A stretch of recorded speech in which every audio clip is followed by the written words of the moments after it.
Right, would everybody like to sit down, please?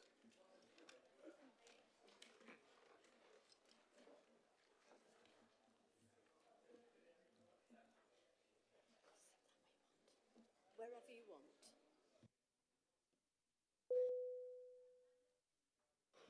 Members can sit wherever they wish.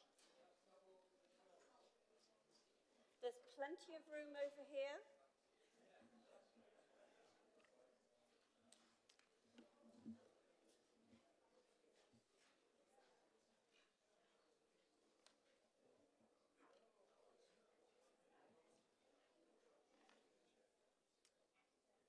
Oh. I'm now Lord coming Mayor. up as Cliff Woodcraft. Are there any agenda papers, please? Sorry? Any agenda papers, please? I believe they were all emailed out to everybody. Does nobody have any agenda papers? No. Jason, can I ask about this?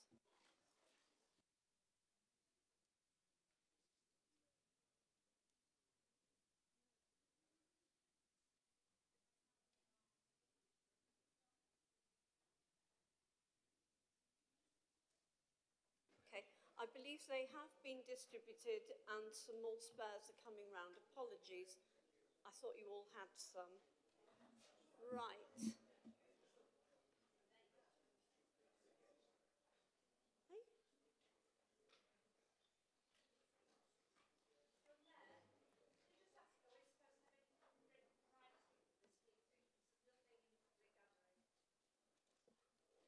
The gallery haven't, hang on. The gallery is saying they haven't had agendas. Is that what you're saying? If there are any spare agendas, I will make sure that they are brought up to you. It has all gone out online, so if you do have a smartphone, you will be able to find it there. In the meantime, somebody will go and look for you. Right. Yeah, okay.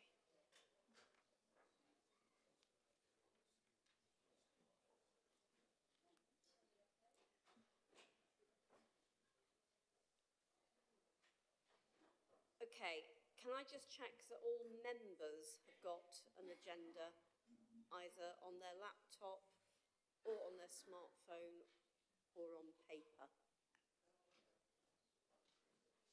Right, so you haven't got one. Can people put their hand up, members, if they don't have an agenda?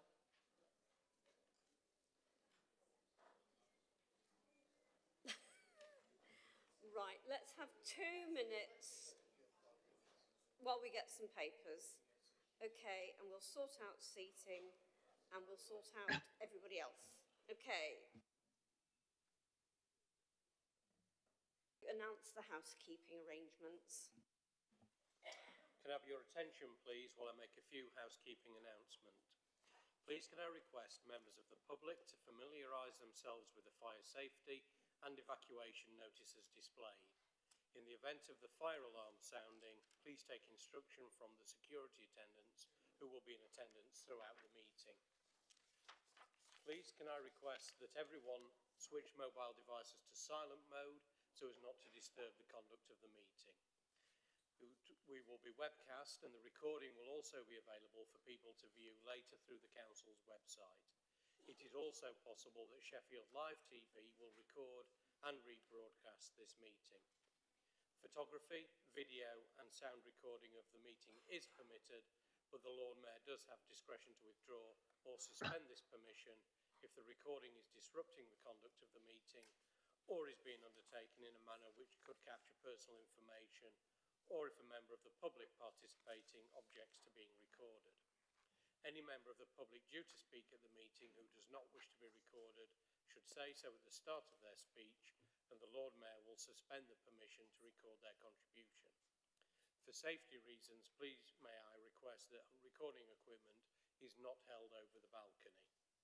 Finally, although there are no longer any specific COVID safety measures to adhere to, individuals are very welcome to wear a face covering within the chamber. Thank you.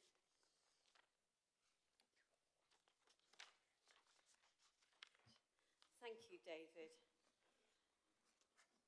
Right, I also want to welcome our newly elected members. I'm just going to name you. Next week at full council, you get a full introduction, which is much more exciting. But I'd like to welcome Ian Horner and Robert Rice and Toby Mallinson, Laura Moynihan, Glynis Chapman, Ibiula, Laura McLean, Alison Norris, and welcome back to Councillor Mohammed Maroof.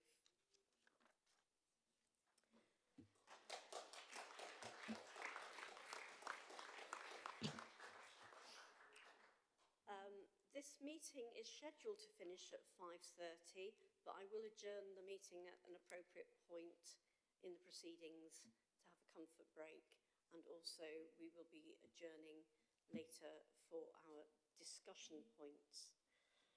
So, item 2, apologies for absence.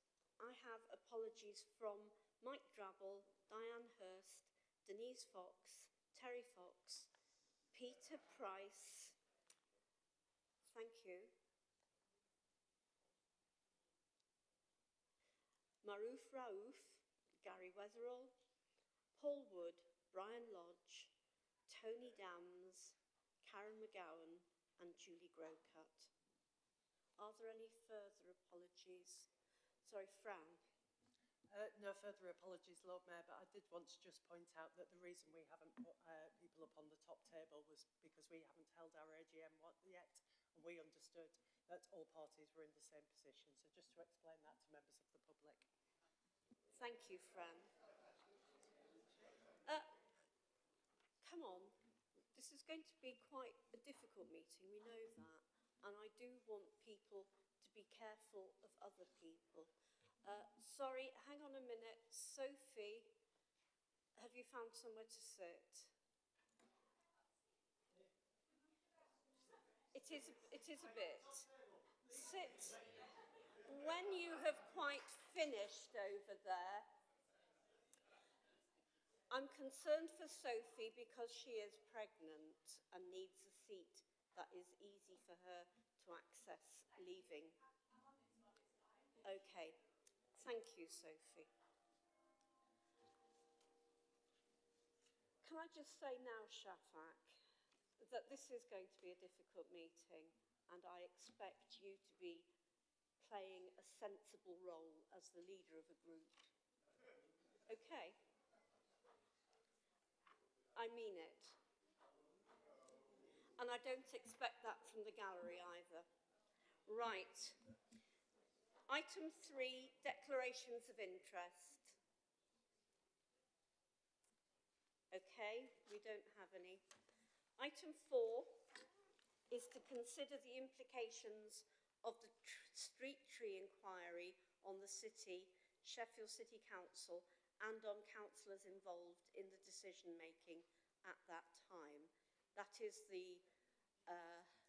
the request which came from the Green Party with that wording. So we've come together today to hold this extraordinary general meeting, and these meetings are genuinely extraordinary. We don't do them often at all. So I'd like to thank the Green Party for proposing this meeting so that we can have an open conversation about the Sheffield Street Tree Inquiry, which was led by Sir Mark Lowcock. The inquiry report makes clear that the council needs to make change, and it has done so over the years since 2018. To make change, we need to do things differently, and we're starting that process today. We're keeping the formality where appropriate, but we're also trying to make changes so we can have an open and honest discussion, and that we can do that unapologetically. I know that a lot of people have nervousness about today, myself included. I thank all of you for your generosity of spirit in attending today and embracing this new process. To further help everyone to feel comfortable, we have the services of Pete Tommond today as an independent facilitator. He's helped us hugely with the design of this session and will be supporting all of us through the next few hours. He'll introduce himself after a few opening statements.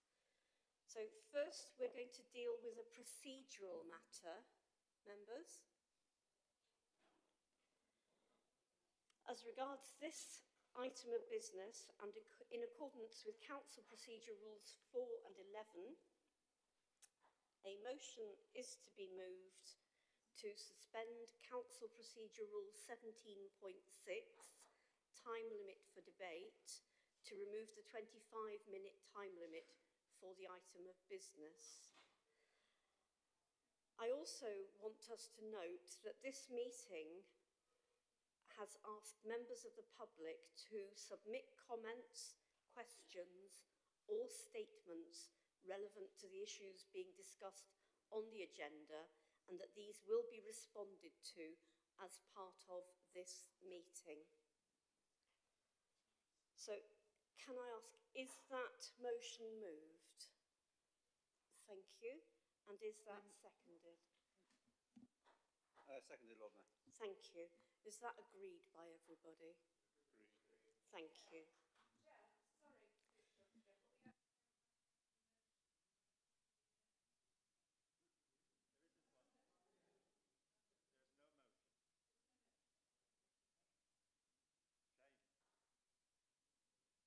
Right, let's all settle down a bit. Thank you for raising that with me. There will be a motion. I understand that the motion and the amendments are currently being looked at to make sure that they are legal, decent, truthful and honest, if you want. And those will be distributed to everybody once they are sorted. Okay. So we're now going to move to the main business of this item. First of all, we're going to receive a presentation from Sir Mark Lowcock regarding the Sheffield Street Trees Inquiry report. Sir Mark is attending via remote connection and will be visible on the big screen that we brought in so that we can make sure that everybody in the gallery can see it as well. If you do have issues with not being able to hear or see it, please do give me a shout. Oh, and here it comes. Sorry, yeah, I'm hearing from people outside that the volume isn't very good. And could you turn it up, please? My volume, I think, is as high as it can go. What, you mean me speaking now? I think it's the whole, the broadcast. People listening from outside here aren't able to hear very well. Okay, I don't know why that is. If we can improve it, we will. It's not intentional at all. Hang on, can I just ask technicians, are we able to make the sound any louder? Okay, we have done everything we can to increase the volume, and it is loud as it can be. Okay? Obviously, if people are outside and they'd like to come in into the gallery, that would be more than welcome. No, I believe it's people listening, to the broadcast, from elsewhere. Okay. Okay, that's, as I say, that we have done as much as we can. Apologies. Right, can we now invite Sir Mark to the meeting? Can we welcome him and ask him to present his report to members? Thank you, Sir Mark. Thank you very much indeed, Lord Mayor. Can I just check you can see and hear me? For what it's worth, I've been able to hear you very clearly so far. You're coming over loud and clear, Sir Mark. Okay, thank you very much indeed. And thanks for the opportunity to join you in the discussion today. I'm not going to repeat everything I said on the 6th of March when we published the inquiry report. The recording of what I said then is still available online, and I expect it'll be made available permanently through the Street Tree Archive. In conducting the inquiry, my team and I worked hard to ensure that the overview chapter at the beginning of the report was brief and easy to understand without additional information or knowledge, and conveyed the depth and gravity of our findings and our recommendations. And I reread it again yesterday, and having done that, I am happy that we achieved that goal. I know that not all of you will have time to repeatedly study in detail the whole 227 pages of the report, though I know some of you have done that. But I would hope that everybody finds those first 10 pages to be material that you can read carefully and return to. And certainly the thrust of what we found and the thrust of what we recommend is set out as clearly as we could set it out there. The inquiry was a full external review. It took all the evidence available from everyone with an interest. And in line with the terms of reference, the council honoured the commitment that was given to me at the beginning of the process to give the inquiry access to all the information that I considered relevant. And just to remind you, we received more than 1 million documents. We held meetings with almost 160 people, and we conducted public hearings with lots of people, running to more than 32 hours of broadcast testimony from stakeholders across all perspectives. And I just want to, through you, Lord Mayor, if I may, just thank everybody, members, campaigners, the contractors, other interest groups, and especially the staff of the council. I want particularly to express my deep gratitude to the Chief Executive and other officers for their support for the inquiry, because we were obviously highly reliant on them to enable us to conduct our work thoroughly. And I also want to thank them in particular for their openness in considering our report. I know from my own experience, you know, I've served in high-profile public roles, and I know these are demanding roles. And I really appreciate the team that I really appreciate the commitment that the Chief Executive and her team have displayed through this process. And I want again to put that on record. As an experienced public servant, I also know that problems of the sort the inquiry uncovered do regrettably sometimes occur. And what matters is that when problems occur, it's important that public servants, whether they're elected or appointed, are serious about learning lessons and making improvements. So I followed carefully the public statements made by the leader of the council, the chief executive, all of the political parties, and by Amy and Stag in the weeks following the publication of my report. And what I observed was that the acceptance of the report and its recommendations by the chief executive and the leader of the council was both prompt and unequivocal. I think the fact that this meeting's happening today and that the leader commissioned the chief executive with others to bring a fuller plan for the implementation of the recommendations to a future meeting of the appropriate committee does give me some confidence in the council's commitment, in all of your commitment, to learning lessons from what happened. And I have similarly seen nothing in any of the statements from any of the local power sharing political parties, all those of you in the room, that conveys anything that calls into question their acceptance of our conclusions and recommendations. I've also just in the last few days seen what I think is an important public statement, Amy, the contractor, put out, accepting and apologising for their role in adopting the flawed plan back in 2012, and then not calling the pause in the tree replacement programme sooner than they did in March 2018. And Amy have recognised the harms that arose from those failures. They've also, and I think this is important because this is something I encourage them to do in my report, they've acknowledged that they have a role in being flexible and constructive in finding and resourcing solutions when issues arise in the Streets Ahead programme in the years ahead. The inquiry also found examples of unacceptable behaviour, in particular involving the harassment and abuse of public officials and their families by a number of people supportive of or involved with the campaign. I made some observations about that in my report, and I suggested that it would be appropriate and would support reconciliation for that to be recognised in an appropriate way. And I was pleased to see a statement that Stag issued apologising for distress or harm arising from behaviour of anyone involved in the campaign, and expressing sympathy for those who suffered distress when the dispute affected them.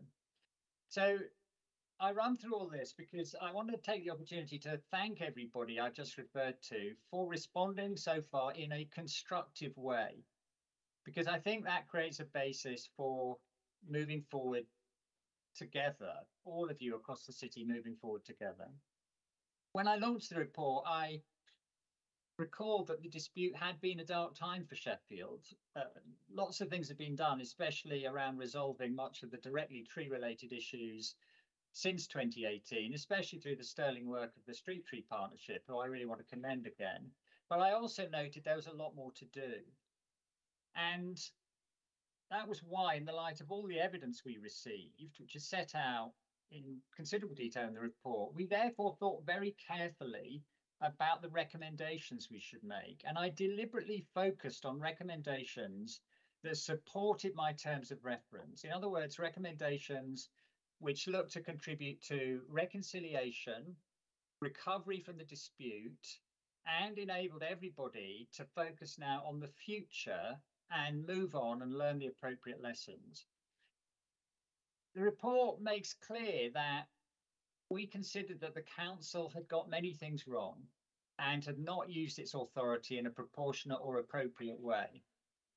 But I think it might also be helpful for me to remind everybody that, and I said this in paragraph 985 on page 189 of my report, having exhaustively looked at all of the available evidence, the inquiry did not find that the council had exceeded the use of its authority, or that there had been criminal conduct, or contempt of court, or breach of professional standards. I understand that it's always possible in cases like this to find further questions to pursue. I do want, though, to offer you my view that I am sceptical that relitigating things that happened during the dispute or commissioning further investigations, given everything the inquiry and others before us have done, is likely to help you very much. You have spent quite a lot of money now establishing what went wrong in the past, and I hope that you will now focus on learning the lessons and ensuring that you can manage things well in the future. In that spirit, Lord Mayor, I'd like to say a few things about the recommendations I made in my report. There are three sets of recommendations. The first set was around actions to support reconciliation, and I offered the council a definition of reconciliation as a process supported by recognition of errors when they've been established and the issuing of apologies. I think the council have been very clear in doing what they've done so far on that, and I know that further work is underway, and I welcome that. I understand that the council has also now formally dropped outstanding financial claims against a number of campaigners, which is something I also recommended, and in fact has gone a bit further by reimbursing a number of people who had made payments arising from legal proceedings. That does seem to me to be an effective discharge of the underlying issue that I thought needed redress in the recommendation I made on that point. I hope that the issue of final apologies by Amy and the council and the dropping of outstanding financial claims will contribute to setting the tone now for work on my other recommendations. So my second set of recommendations looked at the Streets Ahead contract and what needs to be done for the remainder of the contract. I want again to say that I think Council and Amy are fortunate to have the Street Tree Partnership and its strategy to support you all. And I really hope that on all sides, you will invest in ensuring the strength and success of that partnership, not just now, but through the whole of the remaining 14 years of the contract. And I made some specific suggestions on how you could do that in my report. I also think that in the immediate term, those streets which remain outstanding from the core investment period of the Streets Ahead contract are a visible reminder of the dispute. And I think making swift progress to ensure that they're brought to a better standard on the basis of appropriate consultation and agreement is desirable, both for people who live on those streets and for the city in general. And I want again to say that I do think Amy has a pivotal role to play in finding flexible and constructive solutions and in contributing to the funding of those solutions for these, what I would call legacy issues.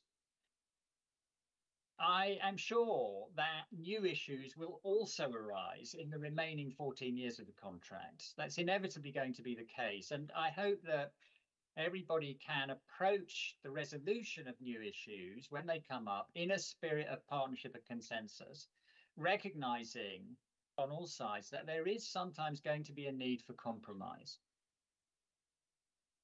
Now, my third and final set of recommendations relate to the issues that the inquiry exposed in the council that go beyond the handling of the street tree dispute. Many issues the inquiry uncovered relate to aspects of the council's processes, culture, and ways of working. Dealing with those issues is the responsibility not just of officers, but also of members. And among members, it's a shared responsibility between those who are in the executive and those in opposition roles. Again, making progress will mean sustaining an emphasis on partnership, on local engagement and consultation with the citizens of the city, and ensuring that these themes are properly embedded and lived in real action in the council's overall corporate change programme and how you want things to be different in future. I observed in my report that many of the inquiry's conclusions and recommendations in relation to these wider issues across the council are in fact ones the council itself has recognised for some time. And I think that makes it possible to have a degree of confidence about the scope to make progress. My recommendations basically are an opportunity to build on momentum which has started to be created.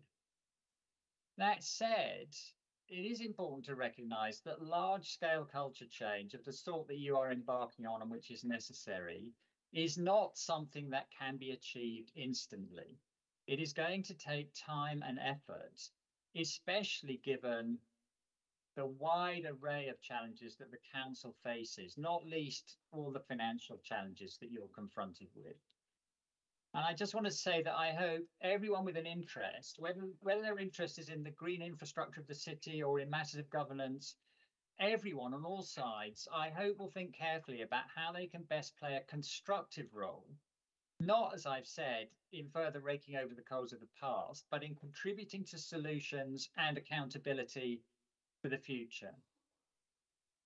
Now, Lord Mayor, I had understood that you may be discussing a motion today, and I had been briefed on the kinds of things that you were thinking of discussing, and I understand there's been some discussion across the political parties about that. And I just wanted to offer you the observation that, as I said in the report, identifying a lesson is not the same thing as learning a lesson. Learning lessons, if you're going to do it successfully, requires discussion to broaden understanding and to develop agreement on how to move forward. And for what it's worth, my own view is that the draft of the motion that I saw a day or so ago, I don't know if it's still the draft you'll end up discussing or whether you'll adopt it, but for what it's worth, I thought that that process set out in there was a valuable step in what I think is necessary in terms of making sure the lessons aren't simply identified, but are also genuinely learned. So my hope is that across the city, you can now work together and everyone, officers, members, campaigners, and Amy as a contractor, can move forward with energy and confidence and determination. So dispute before too long becomes an ever dimmer blip in the past. Thank you again for inviting me here today, and let me wish you the best of luck for your deliberations now and into the future. Thank you very much.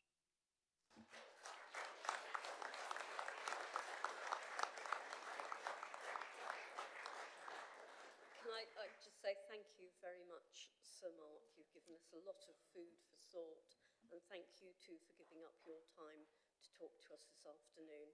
And I hope we're going to make the progress that you have set us on the path for. Thank you.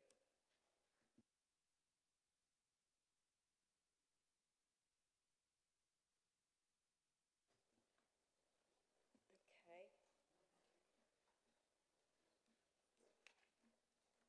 Having received that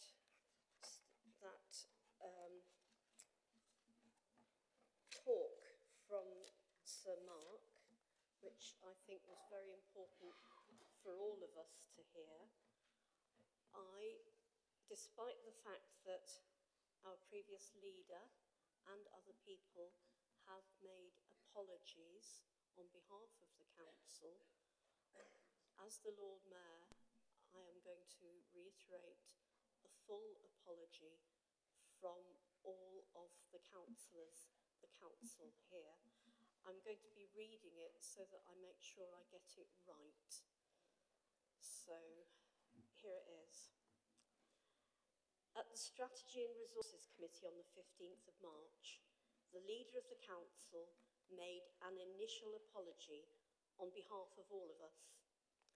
In my role as Lord Mayor, I would like to repeat that apology to ensure it has reached as many people as possible. As Sir Mark's report makes clear, the street trees dispute was a dark period for Sheffield, and ultimately it was avoidable. During the design and implementation of the Streets Ahead contract, there was a sustained failure of strategic leadership, and there were a series of mistakes and significant errors of judgment. The inquiry was clear that those failures, mistakes, and errors of judgment caused substantial and, in some cases, irreversible harm to those involved, residents, campaigners, and our own staff from the council and partner organisations. We have said sorry in the past about specific failings, and the Chief Executive and leader of the council have given unreserved apologies for what went wrong during that time.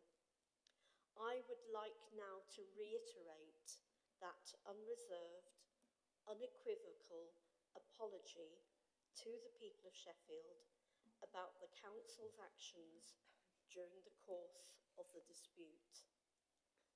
I am sorry. I am sorry that we got things really badly wrong. As the leader of the council said in March, the report is a detailed and tough read. Its conclusions and recommendations set out what we as a council need to do to change so that a dispute like that can never happen again. It describes the harm to individuals, to communities, to the environment, to the city's reputation, and to the trust and confidence that the people of Sheffield have in their council. I agree with the leader that the loss of trust and the harm we caused is by far the worst bit. As we have all said previously, we fully accept all of the conclusions and recommendations and have committed to doing everything Sir Mark thinks we should, and this includes making personal apologies where they are needed. The leader of the council took immediate action on several fronts when we received the report. There were a number of campaigners who we still had outstanding financial claims against as a result of legal action around the time of the dispute. As Sir Mark has just said, these have all been dropped, and we have also reimbursed all campaigners who paid those claims. We've also commissioned the Chief Executive to bring a report to the Strategy and Resources Committee in June for debate and endorsement by the Council. She will describe today how that report will support the Council to make good on every recommendation. As Sir Mark has said, identifying a lesson is not the same as learning it.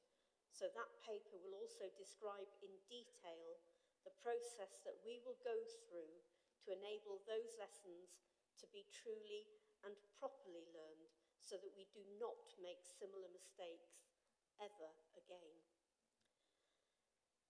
As I said at the beginning, the street trees dispute was a dark time for this city, and none of us ever want to return to those dark days. I do believe that we are all on the same page. We want what is best for this city, and repeating our mistakes is not an option. The progress since the 2018 discussions has shown us that we can work together. The work of the Street Tree Partnership has been exemplary in demonstrating this. This gives me hope that we have a foundation on which to build, move forward as a city, and create together a brighter and kinder future. Thank you.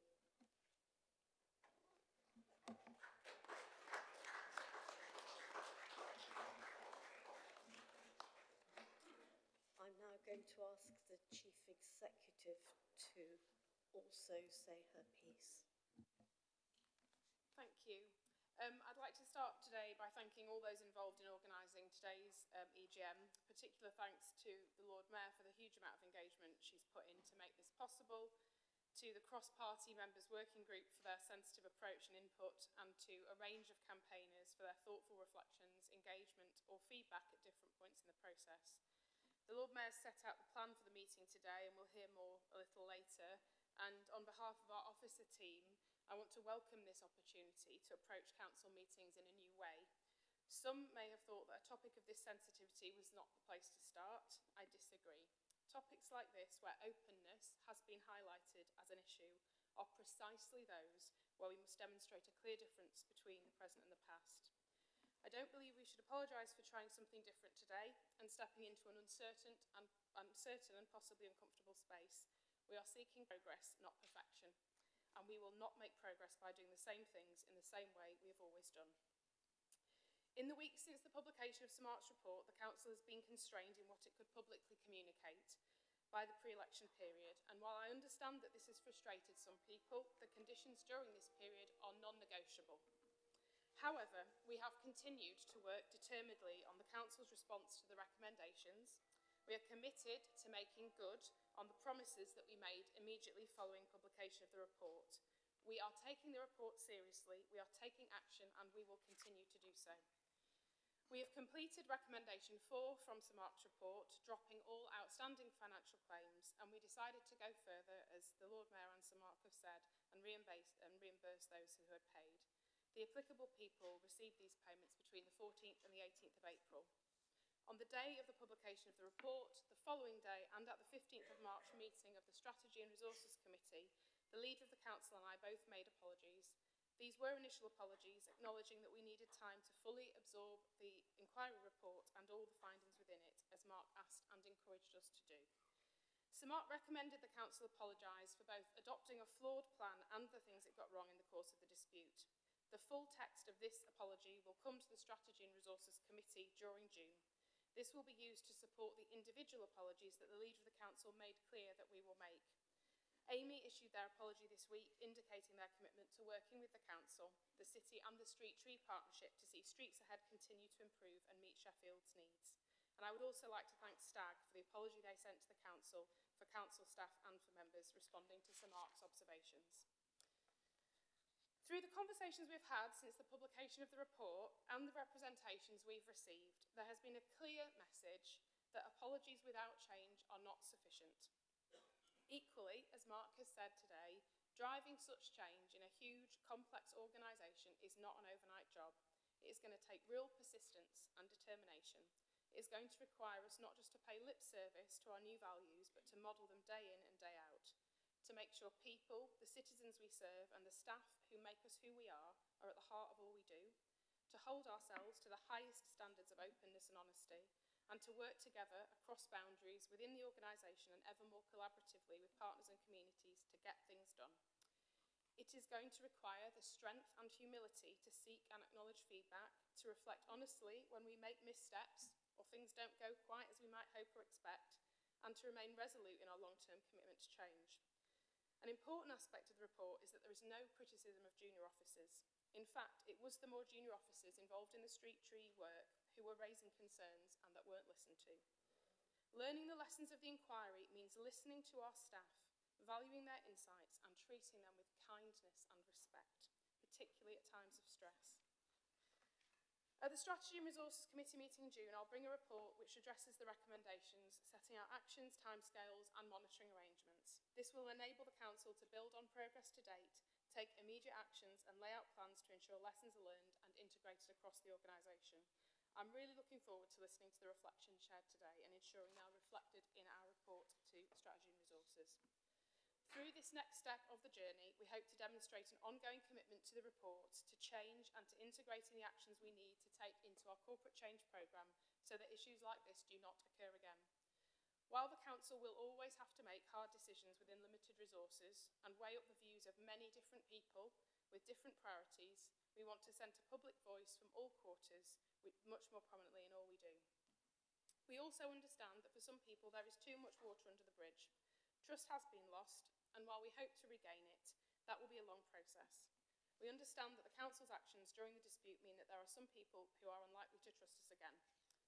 Commissioning the inquiry was part of the journey to regaining trust from a greater number of people.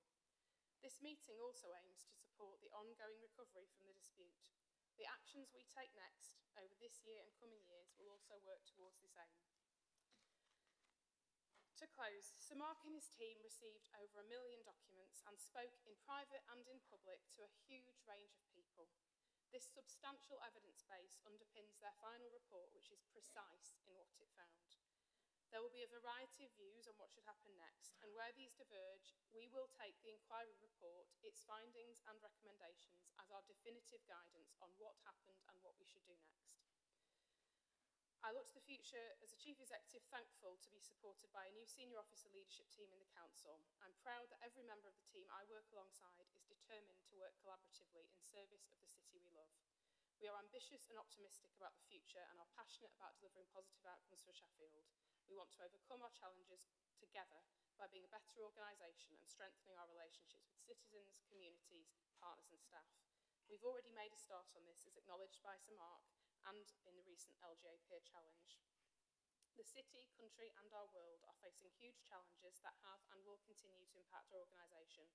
The Council has also received other reports which make similar findings to the Street Tree Inquiry, such as the Race Equality Commission and the LGA Peer Challenge report. As committed public servants, we will ensure that, as we formulate plans and take action, we will do so in a way that touches the whole organisation and our culture. We will not address findings in a vacuum, but learn the lessons collectively. We will learn from the past to prepare for the future and become a more resilient, adaptable organisation. I'd like to end where I started today by thanking everyone here for their participation and for their openness and trust in working together for the benefit of the whole city. Thank you.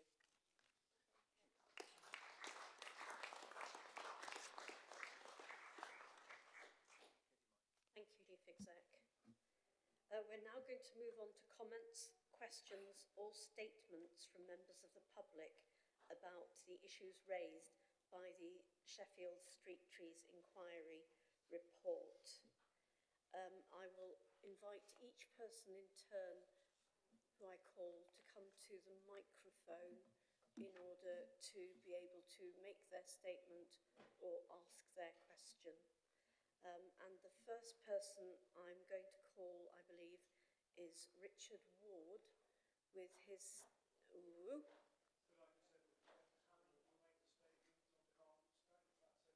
Sorry? Absolutely fine. So we have Rebecca Hammond, who is going to make a statement on behalf of STAG. Thank you, Rebecca. Thank you, Lord Mayor. Can everyone hear me okay? I will try to speak up. Sheffield Tree Action Group welcomes Sir Mark Lowcock's findings. We do not need to revisit his very serious conclusions in this statement. Sir Mark showed us a devastating failure in leadership and a culture that demonstrates a deep crisis beyond the tree dispute of leadership, accountability, openness, deep-seated hostility to challenge, and a failure to regulate standards in public life. Leading politicians' aggressive responses to any criticism reveals a deeply inappropriate culture. Councillors now have a historic opportunity to champion enduring cultural change. The recommendations in the Lowcock report provide a framework for such change, as well as a focus for efforts towards reconciliation. We are extremely disappointed by the absence of certain key people today, notwithstanding the excuses or explanations that have been offered, particularly as some of them played significant roles in the dispute. They should be here today to be part of the resolution and hear the apology that the Lord Mayor has given on their behalf.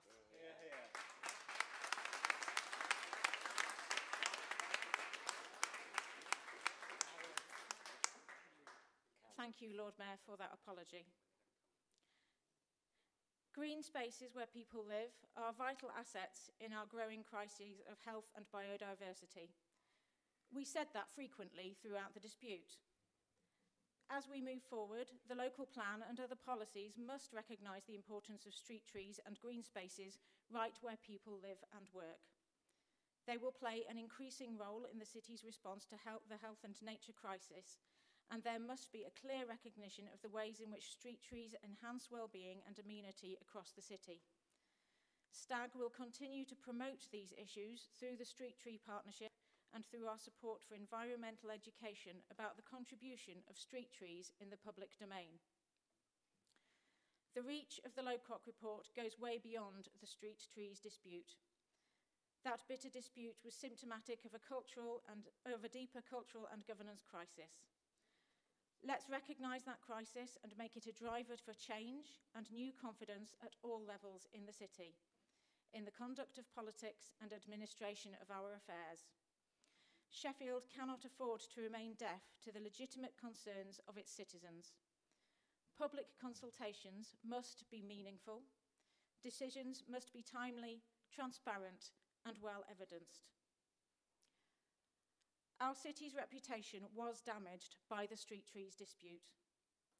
Let's promote respectful debate and consensus, and never again use othering and conflict as political tools. We ask the full council to accept the findings of the Lowcock report and acknowledge their failings. Councillors must accept collective responsibility for ensuring that there is a comprehensive plan to implement all the Lowcock recommendations. That process must engage with its stakeholders. STAG remains a committed contributor, ready to provide positive and well-informed perspectives to the change process. Thank you.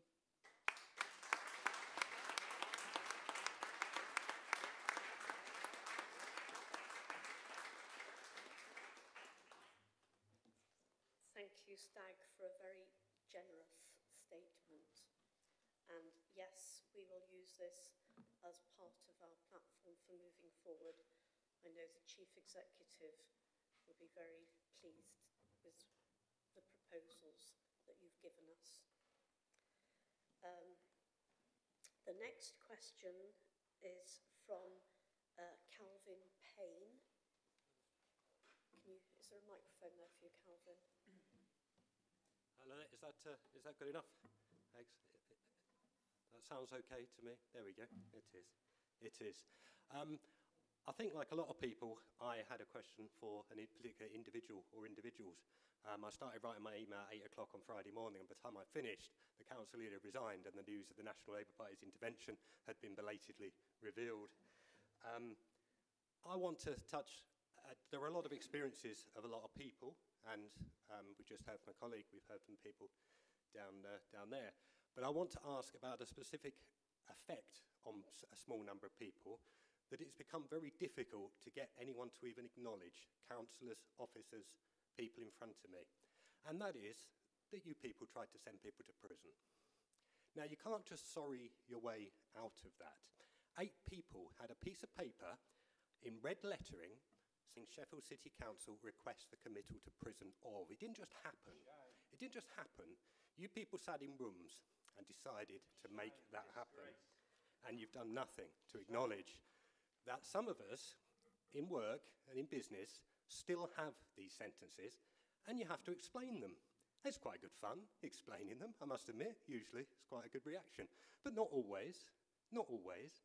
When you've been named in 2 High Court junctions and received 3 prison sentences for breaching that injunction, that comes up.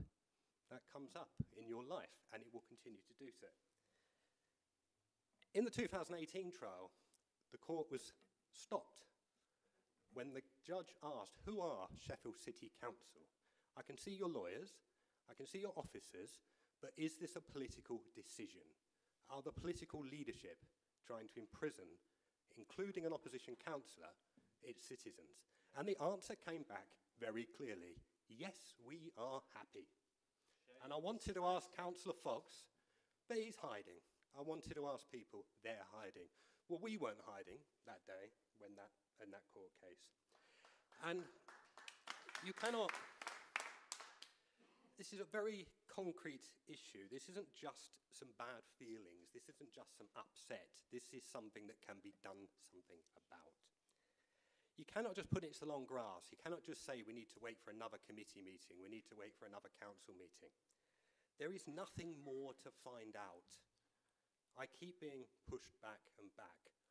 The report found that the court was misled, and some of us got prison sentences as a result. There is nothing more to find out. Why don't you meet me, my colleague, and others, and talk about this? It's in your interest to do so, not to keep hiding it. Because I don't think there's anything about the last 7 years that says if you hide and push and hide and put it into long grass and keep quiet and hope we'll go away, that there's any indication that that works with people up here. I want one simple thing, personally. I don't want sorry. I want to be exonerated. I want this...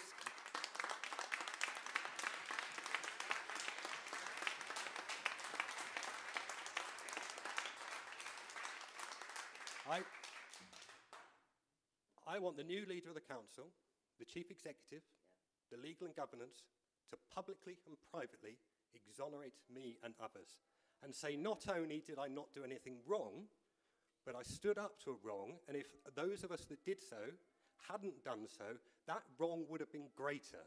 More trees would have been felled. This council would have been in a worse position now. This council would have been in a worse position now. Our behaviour wasn't just something embarrassing to put away, to hide somewhere. This city is a better place for our actions. And you can call it contempt of court. You can call it whatever you like. We were right. You were wrong. I don't want an apology. I want you people to say that. Yeah.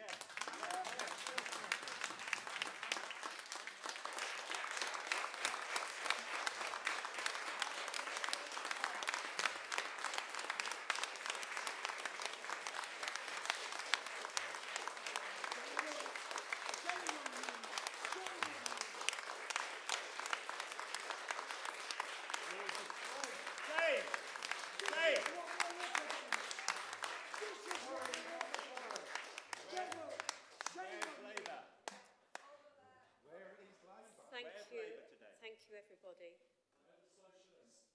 And I would like to say that we have said we were wrong and we are sorry. I am going to ask the Chief Executive to respond. Sorry, Lord Mayor, I couldn't hear that. Would you repeat it, please? I can say yes, it was wrong, and yes, we are sorry, as I think I have already said. And I will say again and again, and I am willing, sorry, not unwilling, I'm willing to say that wherever you want me to, but in the meantime, I'm going to ask the Chief Exec to respond to Kelvin's request. Thank you, thank you, and I want to just acknowledge the email, that the contact that you've had with us. As I mentioned in my statement, we've been somewhat constrained in the conversations that we can have in the pre-election period, but we will be setting up those meetings, and I do want to reiterate the point that we have publicly apologised for the decision to pursue committal proceedings and therefore build on that further in the forthcoming report to Strategy and Resources Committee. And as set out, we've dropped outstanding financial claims and have gone further by repaying those who already settled their claims. So we are happy, absolutely happy to have a meeting and discuss with yourself and others what further can be done or what might need to be done. Thank you.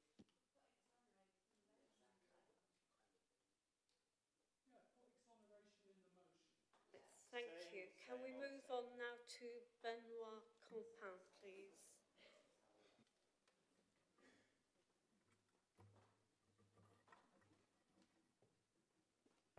One, two, 1, 2. Hello, good afternoon, everyone.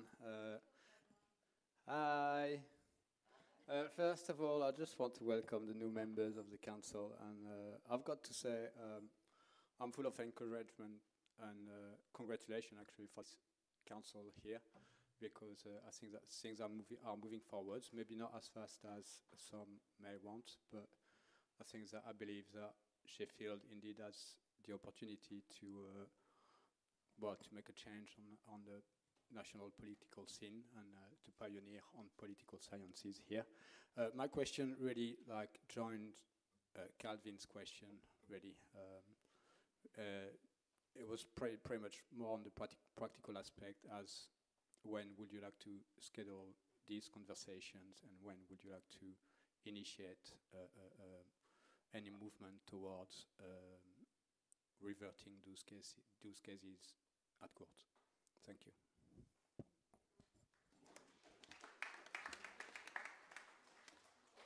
Can I just say we had the answer from the Chief Exec, which acknowledges what you have asked for, and that we will make sure that those meetings do take place. Thank you. My next questions are from Russell Johnson. Good afternoon, Lord Mayor, Council, officers, media. Thank you all for this opportunity to be here. Now, as with the other public questioners, it's a little bit tricky because when these questions were written, the regime was completely different running this city. In view of the turmoil and the special measures which National Labour has imposed on our egregious senior councillors, then things are rather different. However, therefore, Lord Mayor, I must rephrase some of the questions. First one follows on really from Kelvin, although a hard act to follow, but in more general terms, and I think Kate Joseph's answer was far from satisfactory on this just now. Does the current leadership, whoever they are any Labour councillors willing to stick their heads above the parapet today? I wonder, we'll see. Does the current leadership regret that SCC sought to illegitimately imprison citizens during the scandal? Will it make appropriate reparations to those harmed? And by appropriate, I mean not just reimburse the monies paid to the court that the council demanded from the judge, but other reparations as well, including, by the way, any legal fees that those people incurred in order to seek their defence against this vicious council. And I'd like to hear a commitment on specifics, not another apology, because Kelvin has just said that he doesn't want that. His demands go much further, quite reasonably so in my view. Second question. Why has SCC failed, after many months of this new transparent council who has learned lessons, in inverted commas, to respond to formal complaints to the so-called undertakers? Just by way of background, for those who don't understand, one of the intimidatory strategies employed by the council during the scandal was to, in effect, force people through blackmail to sign undertakings, very restrictive, draconian undertakings, with great threat if they failed. There's since been a formal complaint by a number of the so-called undertakers. This has been pushed into the long grass, typical SCC style. And my question is therefore, what is the SCC's intention, specifically, not another lame apology, please, specifically towards those people who suffered harms, as described by Sir Mark? Next question. Would the council encourage or welcome a police investigation into possible misuse of public monies, a criminal offence, malfeasance or misfeasance, or other criminality based on Lowcock evidence.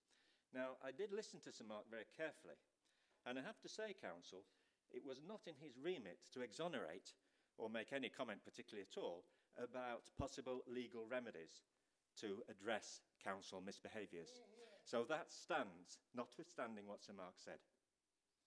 And I want, again, a specific answer, please, from someone, not sure who. Another question relates to council culture, which, although Lowcock described the events of some years ago, it is my view, based on sound evidence over the intervening years, that council culture remains just as it was.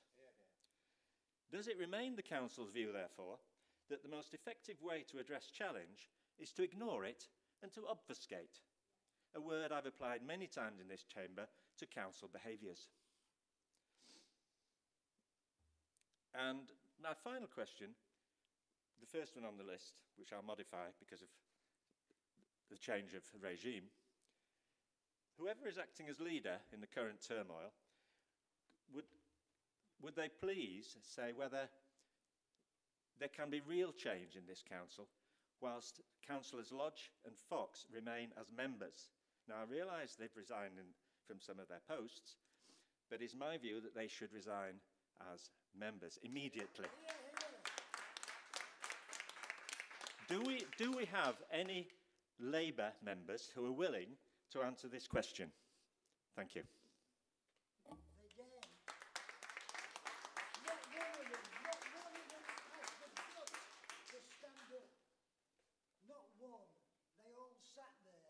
Where are you, Labour? Where are you?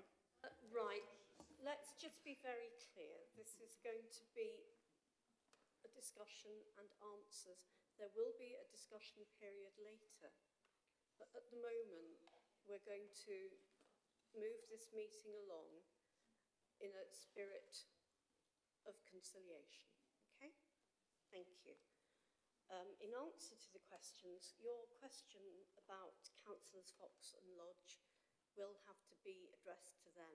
I don't think any of us here can speak on their behalf as to their future plans. Is nobody speaking for Labour today, Lord Mayor? I'm not speaking for those two councillors. They will speak for themselves. Nobody else? I have answered that question, thank you. On the question of does it remain the council's view that the most effective way to address challenge is to ignore and obfuscate? No. Let's be very clear. The council has committed publicly to being open and honest at all times, to engage positively and proactively with the public, and to hear all perspectives and views before coming to a decision. And this afternoon's meeting is one attempt in many to do this. Thank you. Because the next session, to which you will all be invited, is about a discussion about the recommendations from Sir Mark Lowcock's report. Okay?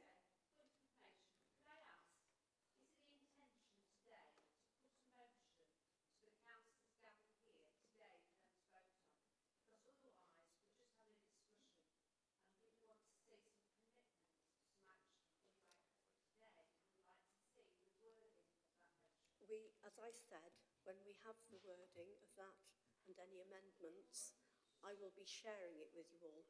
We're going to have... right, it's on the website already. This is very irregular, Lord Mayor. Most irregular. Well, this is an extraordinary meeting and we're trying our best. In more ways than one. What I'm trying to explain is that we're going to have a discussion. Same old, same old. No, it isn't.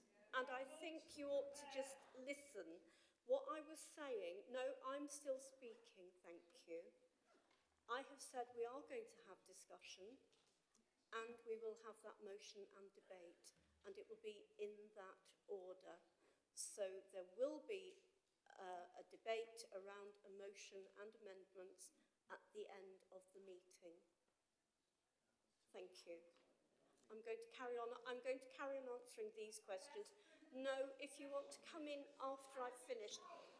When I have finished speaking on these, then I will call you to ask your question. Thank you. Does the Constitution have anything to say about notice of motions in this circumstance, Lord Mayor? Could we be informed? Right.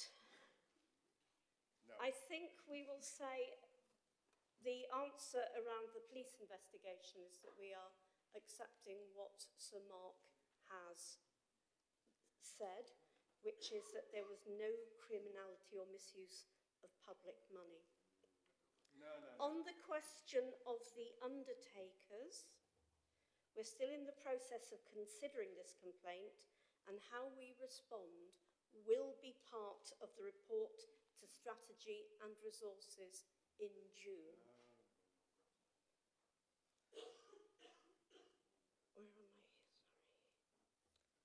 And those who've made that complaint, the undertakers, will be kept informed of what is being proposed. Right. I'm sorry. Have I got the answers to all of the questions you asked? Well, No. You may not like my answers, but they are the answers. So which ones have I missed? You've missed proper answers to any, really. Well, as usual. This is my experience in this chamber. Very sad, and continues to be the case. So did I get them all? Right. Okay. In that case, we're now going to move on to questions from Mr. Buxton. If Mr. Buxton's not here, I said that I would read his questions for him. Yeah? Yes, he expects them to be read out. Yes, and here we go. Yep. Will all the citizens intimidated with accusations and threats of legal action receive a personal and detailed apology? Yes.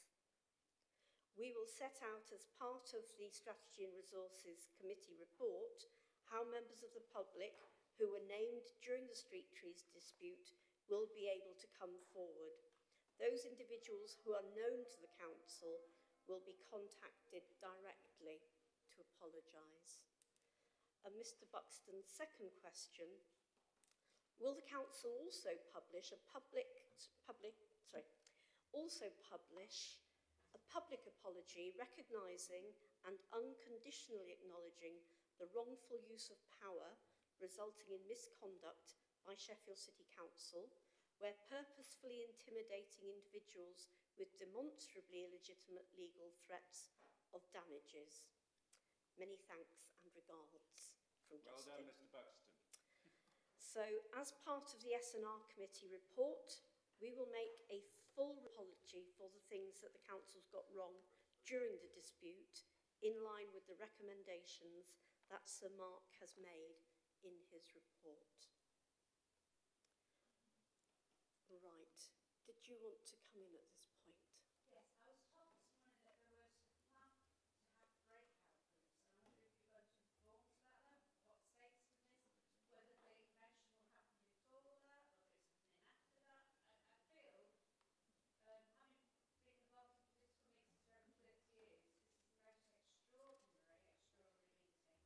To not have a written motion before the meeting, at the beginning of the meeting, and then the meeting is going to arrive soon. Okay. This is to silence dissent. I don't feel as though this body has any legal status, because we're not actually discussing something that's recognised as the way that this body is supposed to make decisions.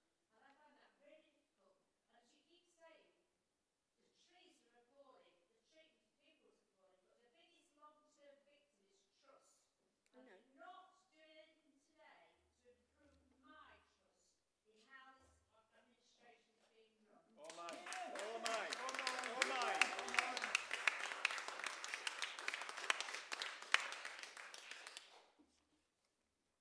What will happen next, after we've heard all of the questions and also the responses.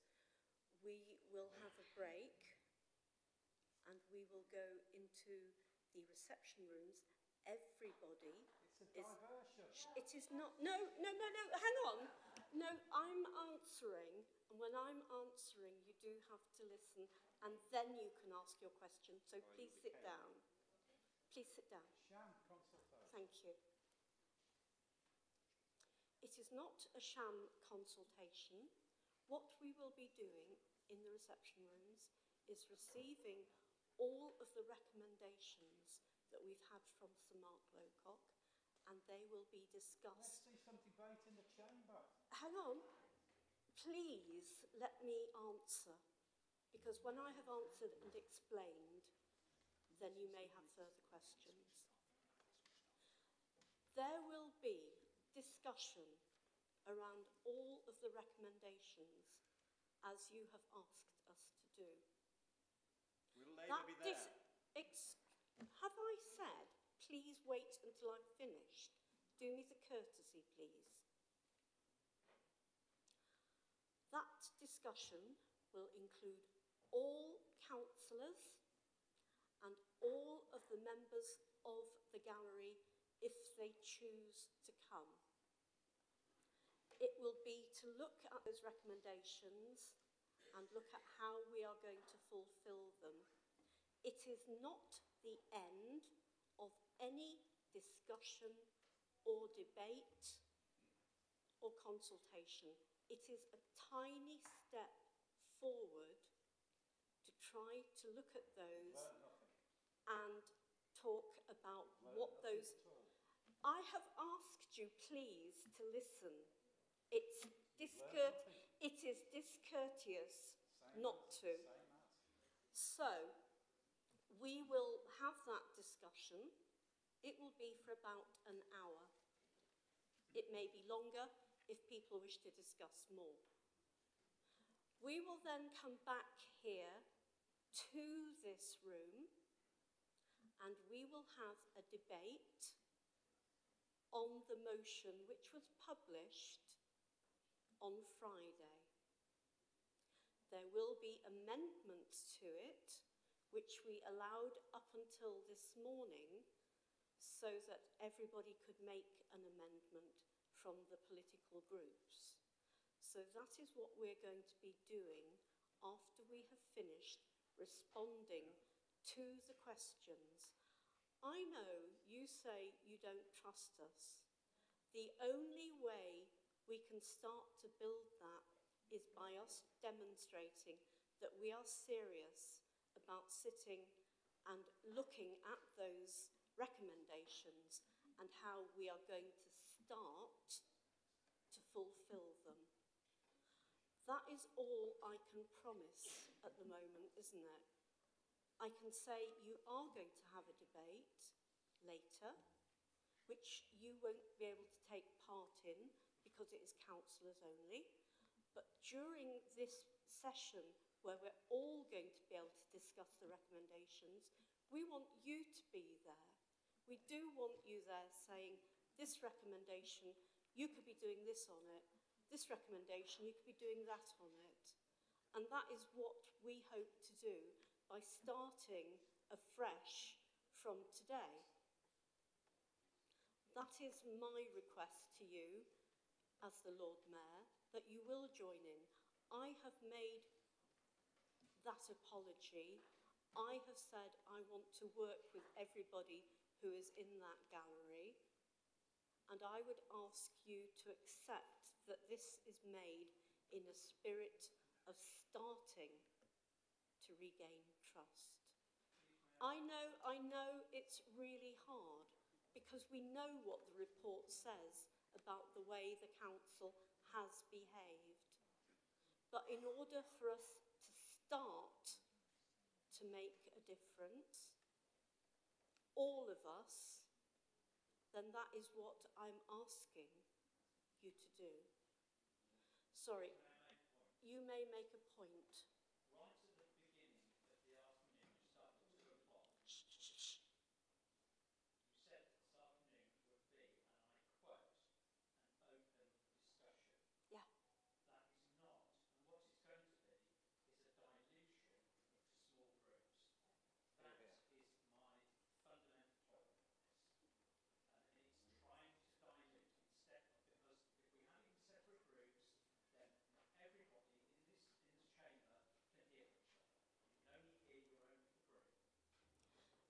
No. Can I? No, okay. Okay. What I'm actually going to do, I'm going to hold that question. I want to finish getting answers to the questions and statements I've received. I am then going to ask Pete Tomad, who is the person who has been asked to facilitate the discussion, to explain what that format would be. So I would like you now to allow everybody else who's asked questions or made statements to have those questions answered, to make their statements in public, and then I will ask Pete to describe what we hope to do next, and then you can ask questions. Okay. Will you be allowing any further statements, Lord Mayor? I can't hear you. May I be added to your list to make a short statement before you end this item, please? No, because you have already spoken and you didn't submit that in time. But... Yes. But... I'm listening. When Mr.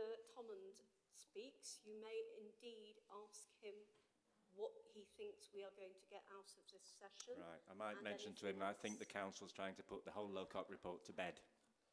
And they won't, you will not get away with it. I do not believe anybody is trying to put this to bed.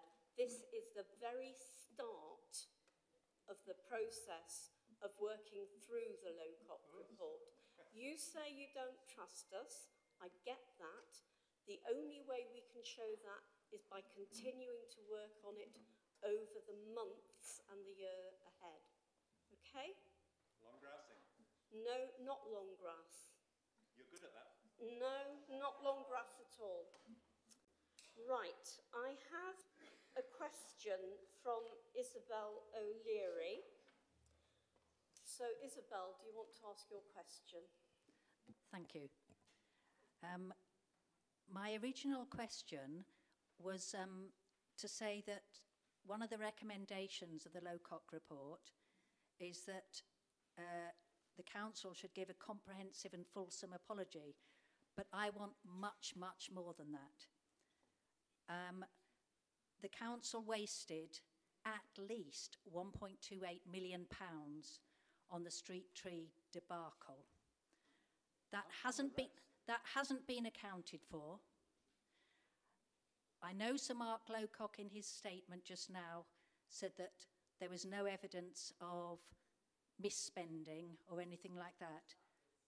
But I can't understand why this isn't being looked at. So my question was, has the council commissioned or is going to commission a public interest report from the council auditors to identify all the legal, financial and accountability implications? As an addition to that, because I suspect you're going to say no because Mark Lowcock said we don't need to, at least will you install a plaque in the entrance of the town hall in recognition of those who fought for our environmental heritage and were vindicated, and to serve as a reminder to all elected members that this failure of leadership must never happen again? Thank you. Hear, hear.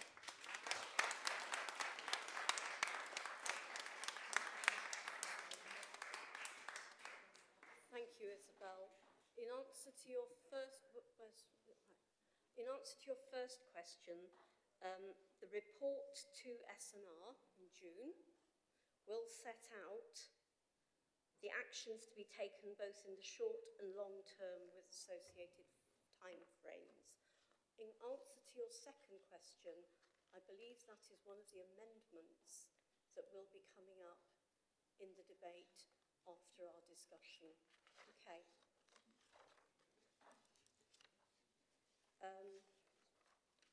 Sorry, where am I? That's Isobel. Right, and finally I have a comment statement from Vicky Seddon from Sheffield for Democracy.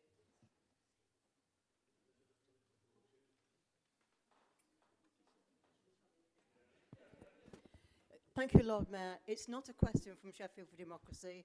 It's a personal comment from myself. Okay. Of all the things, there were so many different aspects and points raised in the report. There was just one I wanted to make a comment on. There seem to have been well-intentioned attempts to address the arrangements for making decisions about which trees to take down and which to protect, but they did not succeed in making decisions that were acceptable. The Highway Trees Advisory Panel of 2015, a panel of councillors, had a short and unsuccessful life. The Independent Tree Panel, suggested by the Council's communication team, was set up in autumn 2015 and was comprised of various experts. They looked at the trees which had been labelled as problematic, and after seeking the views of households on those roads, advised which should be taken down and which not.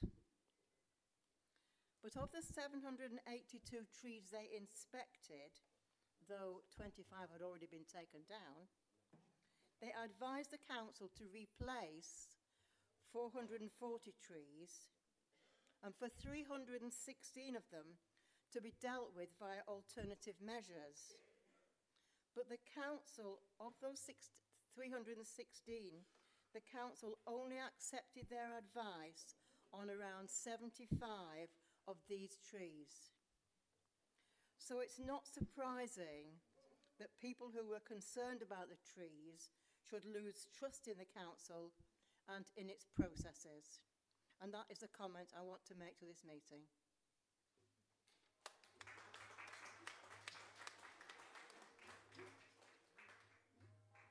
Thank you, Vicky. Yes, you're absolutely right. And I'm hoping that we have a more forward and positive way of working with the Tree Strategy Group going forwards. But yes, it was wrong. Sorry, I don't know your name, I'm sorry. You, oh, do you know, you look different up there. Sorry, I'm just going to tell everybody that Annette has given me a book called What the Tree Saw, which I actually read to the children in the parlour. And we may have our differences, but that book was fabulous, and I'd like to thank you for your generosity in that. Now do carry on.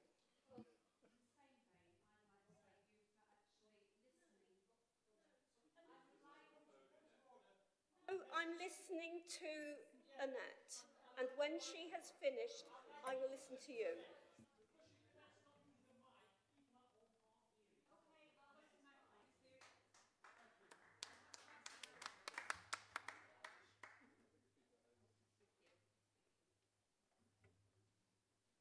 Thank you, Lord Mayor. I would say in the same vein, having mentioned the book, that I was very pleased that you invited some of us to spend some time with you and to relate to you in a very open way exactly what our experiences were over 3.5 and for some people a lot more years. And I was very pleased that you listened and that you took notice. And I would like to say that at the beginning of the dispute, I was a member of the Labour Party, and I went to Labour Party meetings to try and tell people that I thought they were making a terrible mistake. And I was humiliated, I was belittled. I asked our MP, Paul Blomfield, to meet with us at a public meeting in the Nether Edge, and he declined. So I just want to put on record that you were actually the first person from the Labour Party in Sheffield in an official position who took the time to listen. And had that happened several years ago, we would not be here today. All of this was entirely and utterly avoidable. And I think that I'm concerned about this breakout group because I think we've already relived all our experiences so many times, and it's absolutely destructive and unpleasant and soul-destroying. And I don't want to go into a small group with people who made the decisions to try and put my friends in prison and talk to them face to face. There's been no consultation about going to small groups. I feel we're being railroaded into participating in something we have had no say in whatsoever. To me, today isn't about us, it's about you. It's about you finally standing up, listening and taking responsibility for your actions. That's, to me, is one of the biggest purposes of it. I don't want to go to breakout group. I will not be going to breakout group. I would like to see a motion put to this council urgently so that people are clear that what we're discussing now is policy of this council that you are committed to and that you will ensure you enact. That's what I want to say, Chair.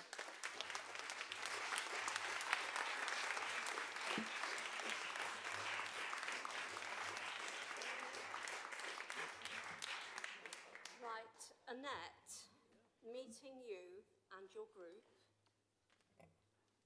was a painful experience. Excuse me.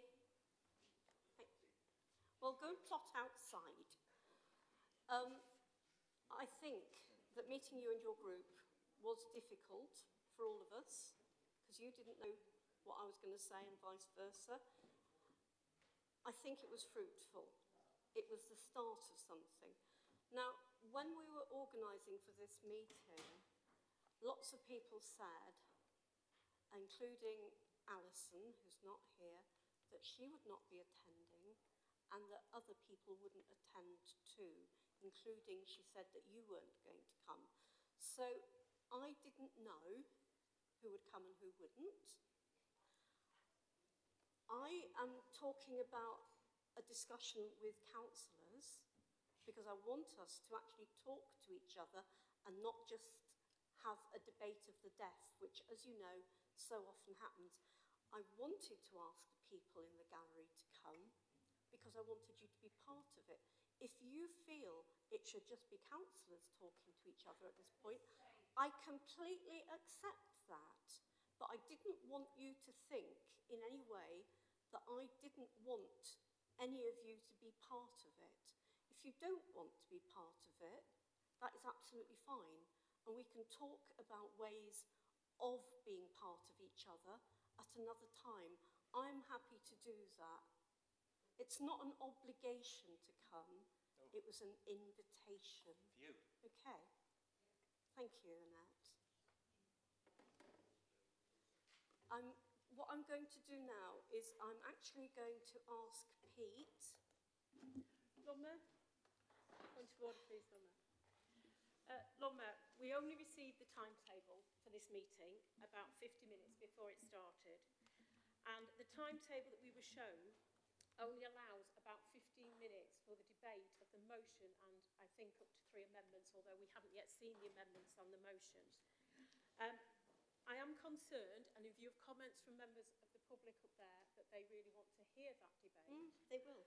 And I'm therefore going to propose that we change the order of the agenda to have the debate first and then move to the discussion for those who want to.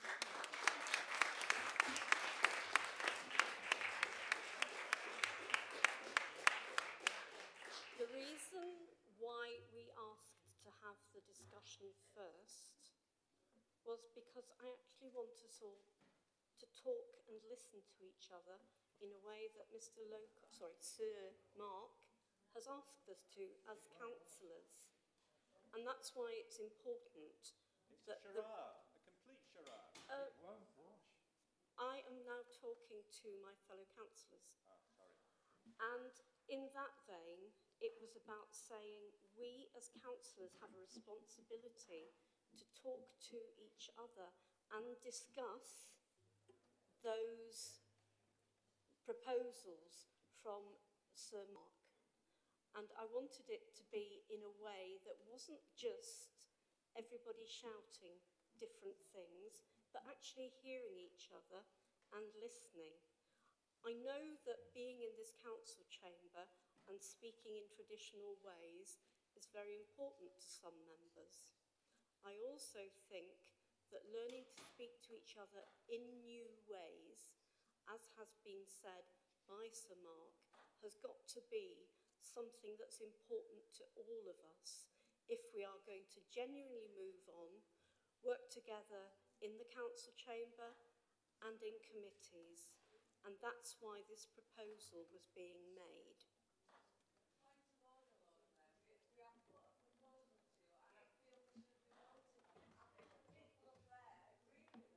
Vote. Sorry, A vote, please. hang on. Martin, sorry. Thank you. No worries. I just want to second Councillor Alston's motion.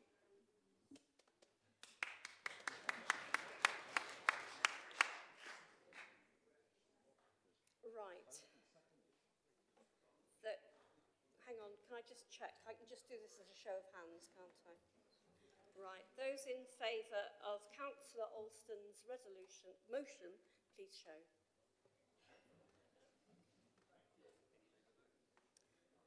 And those against. Okay, I'm now going to call a 5-minute break, comfort break, because I'm shattered. Okay, thank you.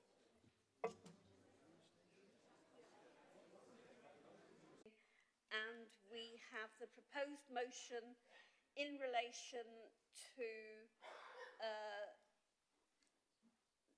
considering the implications of the Street Tree Inquiry on the City, Sheffield City Council, and on councillors involved in the decision-making at that time. Right. The proposed motion was published on Friday the 5th of May and has been circulated to members of the council and the gallery.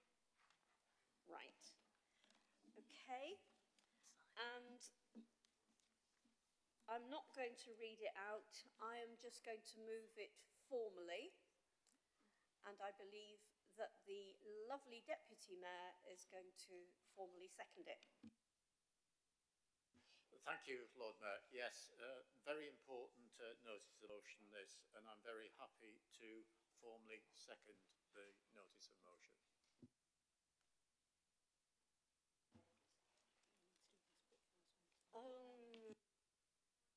Procedural bit I've missed. Where? Have we not done this? Oh, okay. Let's just try this again. Sorry, so glad this is my last meeting. At this point in the proceedings, we have to have a motion about this motion that we are about to read and about the amendments because they're moved without notice under the provisions of Council Procedure Rule 11A, Roman numeral 2, seeking permission for a motion and amendments to be considered at this meeting. And this needs to be moved and seconded and then voted on by a show of hands. Okay, I'm going to move it. Do you want to second it? I will second that procedural motion. Will you all put your hands up to show that you're willing to accept these? All right, that's great, thank you. And we don't need a short adjournment because we've all got them. We have proposed the motion and seconded it just now. So now I'm going to call on Councillor Turpin to move the amendment proposed by the Green Group. Councillor Turpin. Thank you very much, Lord Mayor. I started trying to prepare some words for this and unfortunately only managed to scribble out a page of rage at the dishonesty that's just took place in the local election that really demonstrated that parties haven't learnt these lessons about honesty and openness, but I'm just going to leave that there. I was part of the tree campaign and I stood under trees and I had many sleepless nights, and my wife and I had, there was plenty of tears in our house. My wife was pregnant with our second child. We had a a man round the corner drive his car through barriers at her while she was choking on the floor, 8 months pregnant with my 4-year-old. The division caused by that whole scandal was just horrific, and it was a long time ago, and a lot has happened since then, but it still comes up, and I found myself getting quite emotional when Kelvin was speaking as well. We can't have war forever, and we need to move on, and we can't keep having the same battles. There is a different way of doing politics. The way politics has been done in that way because that's the way people in this room and people not in this room have chose to do it that way. It doesn't have to be that way. I regret that the information about today's meeting wasn't given to people in the gallery early enough or sufficiently enough that did cause some shock and outrage. And I suspected it would be perceived like that, but there just wasn't the time to try and fill you all in about what was being planned. I do think that the ideas for the breakout room is about beginning a process of reconciliation and really fixing this problem, this thing that was broken in these chambers those years ago. Perhaps it's not the right time, and perhaps we need to come back to it, or indeed perhaps we are still going to go back to it after we finish this part. I do think it will be really worthwhile and really useful, and I do seriously implore you all to come and contribute. You have great expertise in it. It's not about reliving the pains, it's about looking forward and coming up with the solutions to fix what has been broken. And one point on the amendment is I just wanted to put in point 9 to have a time scale so that it's absolutely clear that this isn't sweeping things under the carpet. We want to nail a time scale for when these solutions are going to be done. And I think it's really important that it's not just seen to be done, but it is being done. So I'll leave it at there. Thank you very much, Lord Mayor.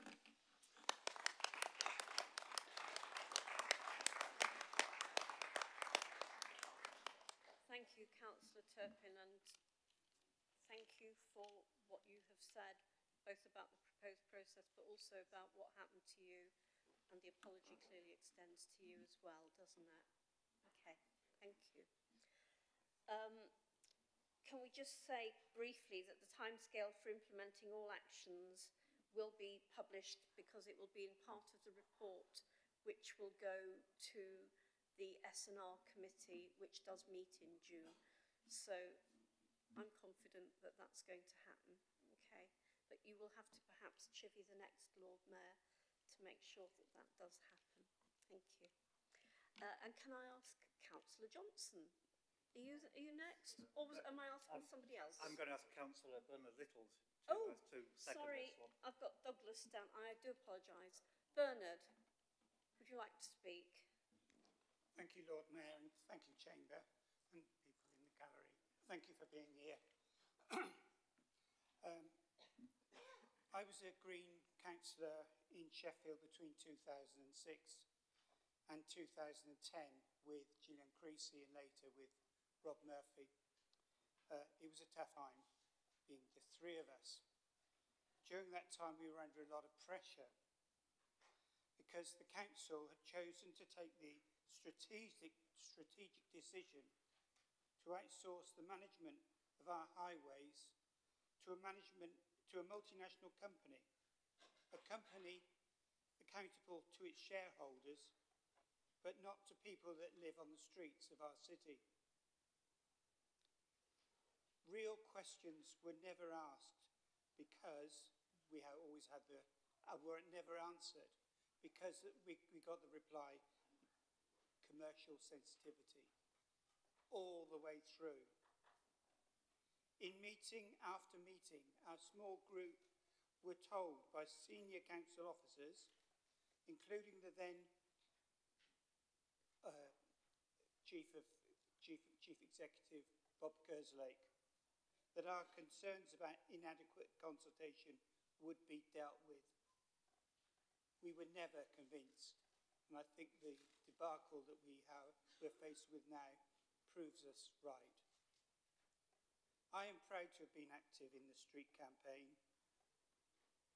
We want us as a council to commit to the spirit of the committee system, the full spirit of the committee system, and I think that was a result of the work of Our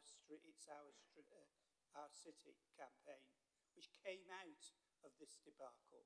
So I think we should honour it and go forward in honouring that and work together, because the people of the city said in that referendum, we don't like all this adversarial stuff. Sorry, I was going to say another word, stuff. We want you to be working together. We want every councillor that we elect to be in there doing the best that they can for the people of Sheffield and seek conciliation and work forward. So I commend our amendment to the council. Thank you, Lord Mayor.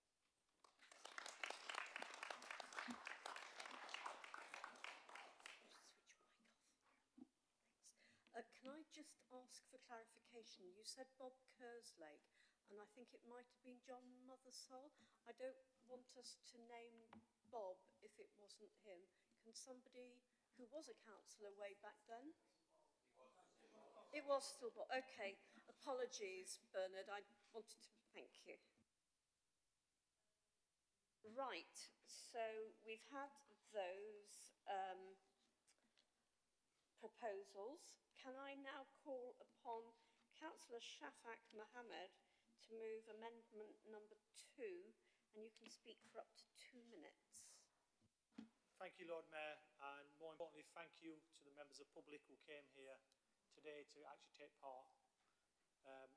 It's really important that we hear your views and we actually start to listen to you. I think one of the problems that we've had for the last many years is that we didn't listen to you. When I say we, the council, I was with you, so don't personally say I wasn't listening to you, but the city council didn't listen to you, ignored your concerns, and actually tried to criminalise some of you. And a very powerful speech, Kelvin.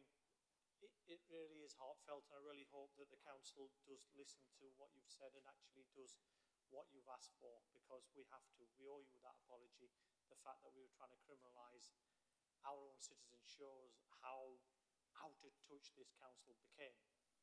And for me, we have to start to rebuild that trust. It's not going to be easy. We may have new faces here, but the culture may well still exist.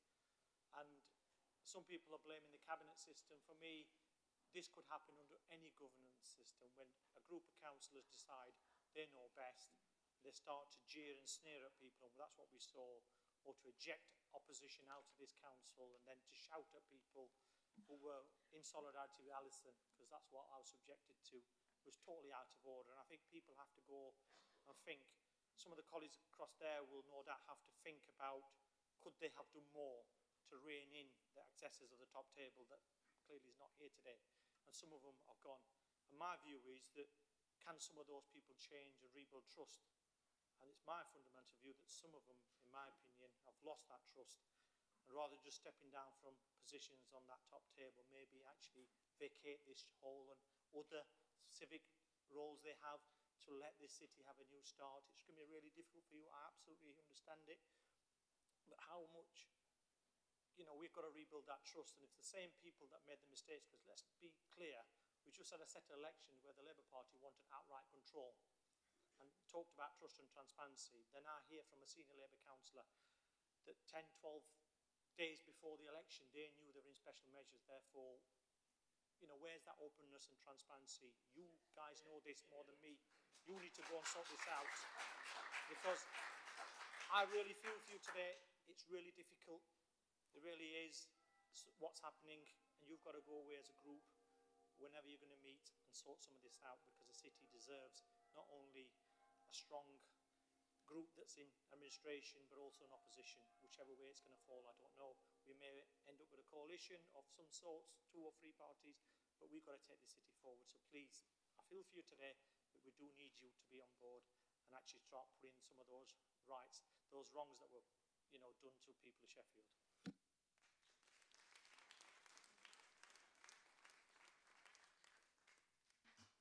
you, Councillor Shafak. Oh, sorry, Councillor Mohammed. Although, as you know, I get called Councillor Mohammed several times, I'm still wondering. Can we have the seconder, which is Councillor Penny Baker? Good. Hello, folks. Some of you I haven't seen for a while, but some of them, yeah, I feel like you're friends, because I remember the days down in Riverlin Valley and other places where all sorts of things happened that really opened my eyes to what can happen when things go wrong. And the fortitude and the strength shown by individual members of the public, who some of you'd never met each other before, and you came together and you made a difference. I was there at Riverlin Valley when that poor lady actually decided to blow her trumpet twice. I don't know where it's there, where the lady was stood behind a tree, actually ended up with a bruised size because of the plastic fence that they were pushing at the side of her to try and get it behind her. These things are not acceptable. Gratefully, it's been accepted now. This is a major step forward. But thank you to you who've come back with such an open and magnanimous ideas and suggestions, and I think we just have to say thank you to you, because you've opened a lot of doors to enable these differences to come about. A lot of differences have come about within the council. The committee system is beginning to work. It is not perfect. We have a long way to go. But attitudes are changing, and hopefully they will continue to change. And it all comes back to the great tree debacle, when members of the public in our city stood up for what they believed in and stood up for what they knew was right. And from that, this council is going to change, and this city is going to change. And I thank you. Thank you, Lord Mayor.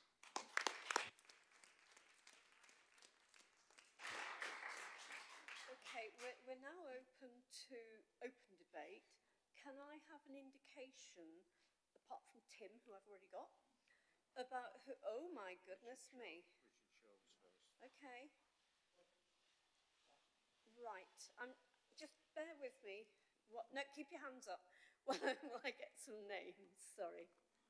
It's Richard. I'll go not in order. No. Richard, Sophie, Douglas, Cliff Woodcraft. Hang on. Yeah. Brian. Oh, sorry. Brian's on the Douglas skit. Yeah. Mark. Mark. And Fran. Okay. Yes. We've got you, Richard. Is that it? Oh, let's see. Were you going to say anything, Craig? Oh, I thought. Right. Okay. 1, 2, 3. 1, 2, 3. 1, 2, 3. Right. Tim. Thank you, Lord Mayor. I don't envy the position you've been put in today, and I don't doubt the apologies that have been given here. A genuine first step on the road to a more open council would have come from all those directly involved in the decisions at the time. Some of them have been elected elsewhere. Trust, truth, transparency must be in the persona of every public-facing organisation. I fear Sheffield Labour is not there yet.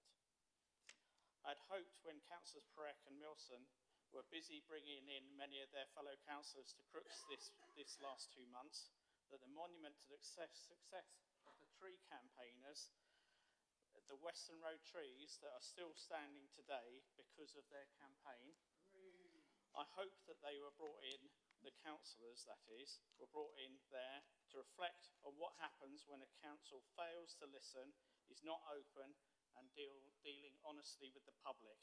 From what I have seen today, we are a long way away from that culture shift needed. Thank you.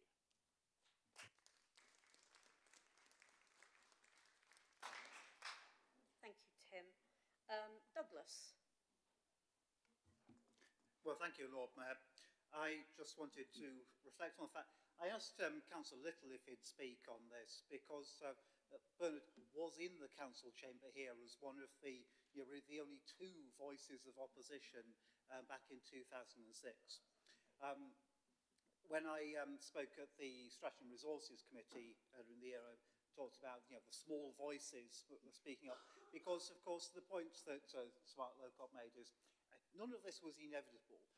We now know in clear terms, in black and white, that the whole PFI outsourcing project was set up in respect of the tree felling completely wrongly from the start, and that was based on some fundamental errors of not talking to the right people in the right place at the right time. And there were people who were speaking up against then about it at that time. But I want to say that's a long time ago. That doesn't invalidate that it happened, but I'm just reflecting on the fact that some people in this chamber were still in primary school when Bernard was elected and those conversations were going on about the formation of the contract. And the point about that is that, and I was thinking about that because in 2013 I first became involved in supporting people who were bitterly angry and just really upset, saddened by trees being cut down on their road. And they were talking about taking their children to school and the children being in tears as they went on the street. These, really well-loved trees that were such a part of their lives and had been, because you're talking about toddlers, and young children, had been there all their lives and being taken away. And people began to realise what an impact those magnificent street trees have on the streets of Sheffield. So I was thinking about children of that age who could be in this council chamber now. And the significance of this is that this wasn't just a one-off error, one set of errors. We're talking about a 15-year period when things were continued to go wrong and wronger. And that is the truth that we need to confront in this. We talk about truth and reconciliation. And I say this because we can only move to reconciliation once we've established the truth. But the truth is also that we do need to move on. We do need to have reconciliation. And I suppose my request to everyone actually in this room, is that you've read the Lowcock report, and I'd like everyone to read it again in 12 months' time. Because actually, as time goes past, it becomes quite incredible. And if you're new to this, if you weren't here for all that time, you read this and you think, what is this? It's also the truth that this council has moved on and is dramatically different from that horrible bullying culture that we had several years ago. I'm not saying it's perfect, but it has moved on dramatically. So I'd like people to read the Lowcock report again in 12 months' time and just reflect, not on how well we're doing then, but just a reminder of what we don't want to go back to. And in 3 years' time, I think it's important to read it again. Just because, as I said, it's not to reflect on how badly things are being done in the past, but how well things will be done in the future because we have learned from the lessons of history. Thank you. Thank you, Douglas. Have we got councillors here who were at primary school, or were you just using it as an analogy? I'm sure we have. I wasn't asking them to identify themselves, but yes. Everyone put their hands up.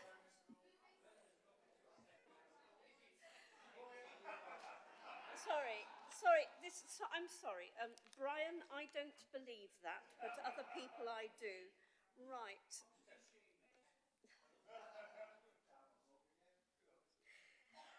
I'm sorry. Councillor Jones, please.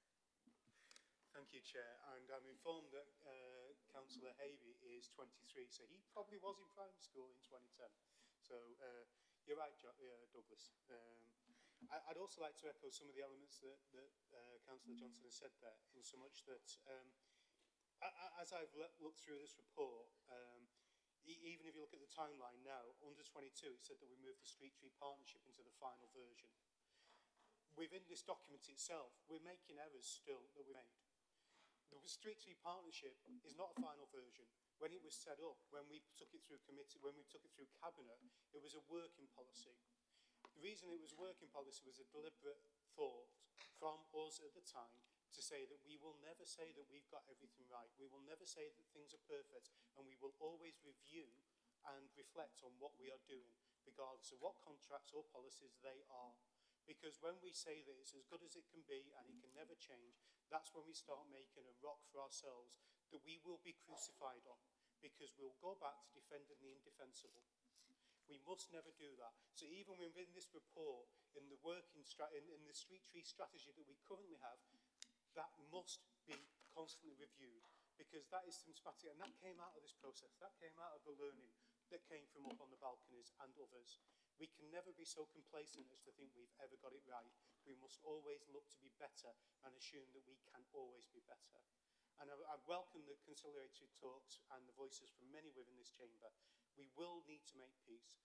This is not going to be an easy process. And as you've rightly said, Lord Mayor, we are not saying this is the end. This is just the beginning of a long process where we will ultimately be better as we go along that. But this process itself will never finish, as none of our policies are ever finished. Thank you, Lord Mayor.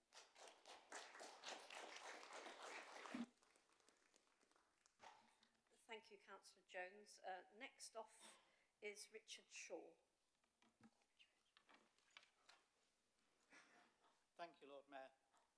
Reconciliation requires the restoration of truth, trust, and transparency. It requires those who are wrong to apologise and to be seen to be sorry too. It requires a commitment and a demonstration of that commitment to cultural change. But many of those who are in leadership or cabinet positions during the dispute are not here today, and frankly, there's been little demonstration of change so far.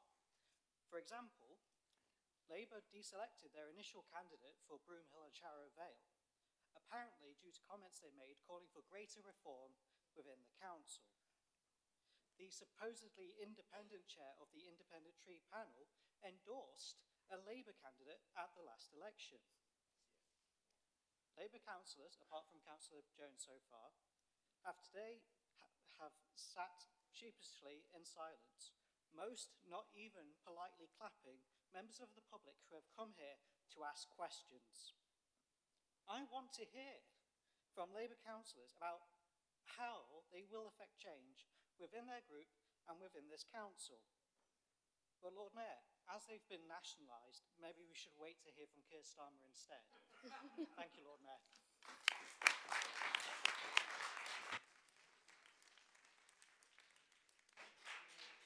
I will make sure that Sir Keir comes to the next meeting instead of Sir Mark, shall I? Right, Brian, next.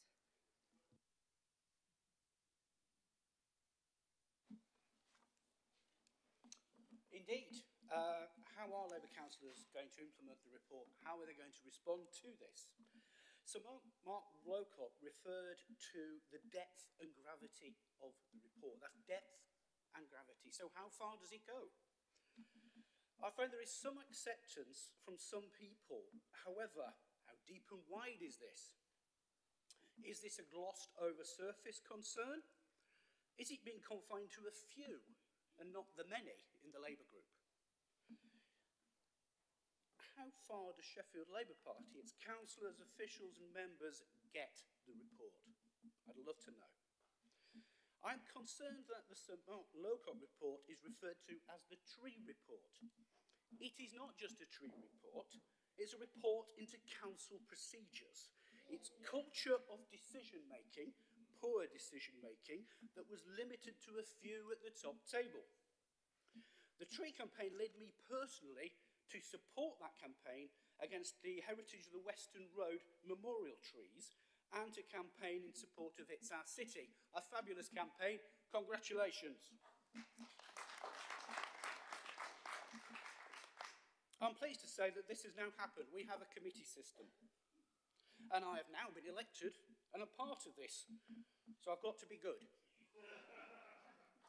We need to protect and preserve that committee system. It's our democratic avenue. Rather than backsliding to a strong leader model, I heard a number of people during the election campaign refer to the strong leader model and against the committee system. I don't think they know what they're talking about. That model was damaged and damaging. We need to embed the committee system into our council culture and our thinking. It's a place where all councillors contribute and are involved and can represent the people properly and appropriately in doing that. Thank you.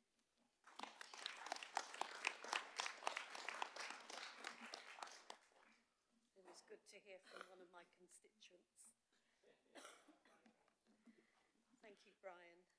Our next speaker is Councillor Craig Gamble-Pugh. Thank you. Thank you, Lord Mayor. Thank you, everybody, for participating today, and thank you for the members of the public who are in attendance. I just wanted to say a couple of words from a personal perspective about my experience of this whole tree scandal. I was first elected in 2016, served until 2018, where I lost my seat in Crooks, predominantly on the back of the moves to chop down the World War I memorial trees there, which was clearly ridiculous and a product of the privatisation and outsourcing of public services, which Bernard has alluded to. So I felt as if I spent a huge amount of my time as a councillor on my first term of office supporting residents who were expressing their concerns. I wanted to particularly speak about one of the campaigners in Crooks at that time called Mary, who's no longer with us. She passed away sadly and didn't live to see the resolution that we've subsequently managed to put in place. But Mary bumped into me outside the town hall one day when there was a tree rally that was scheduled, and she got the dates mixed up, and I just happened to be kind of passing, and she grabbed me and said, when's this rally? And I said, oh, it was yesterday actually. Sorry. And so we established that she was one of my constituents, and so I took her for a coffee, and she was just very earnestly saying to me, why is this happening? What's going wrong? And I didn't know, and I didn't have an answer. And in our group at the time, I think it's honest to say that we didn't have the answers.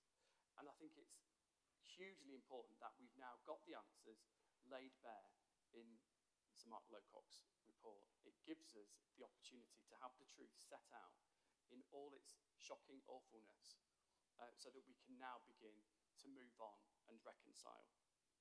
And I support the idea of having some sort of commemoration of the protest that we've experienced in the city, because at the heart of the Western Road Trees Memorial there is a plaque that's in the wall, and the quote that I used to quote time and time again from 2016 to 2018 was from the event where those trees were planted by the school kids of the local primary school. There was a councillor at the time, one of our predecessors, who was quoted in the local paper as saying that he had impressed upon those present the necessity of seeing that the trees are kept free from harm. And we didn't, before a very long and painful dispute, manage to impress upon ourselves and one another the importance of keeping these trees free from harm. There was another quote from that event from the local vicar, Reverend Pearson, who said that now it remains for the boys and girls of today, by extension I think we can mean the councillors of today, to learn from these lessons of the losses that have been sustained and to make Sheffield a place better worth living in. That is our challenge now, and I thank all of the people who were involved in that campaign in Crooks and Crossball and across the city, and let's now try to move forward.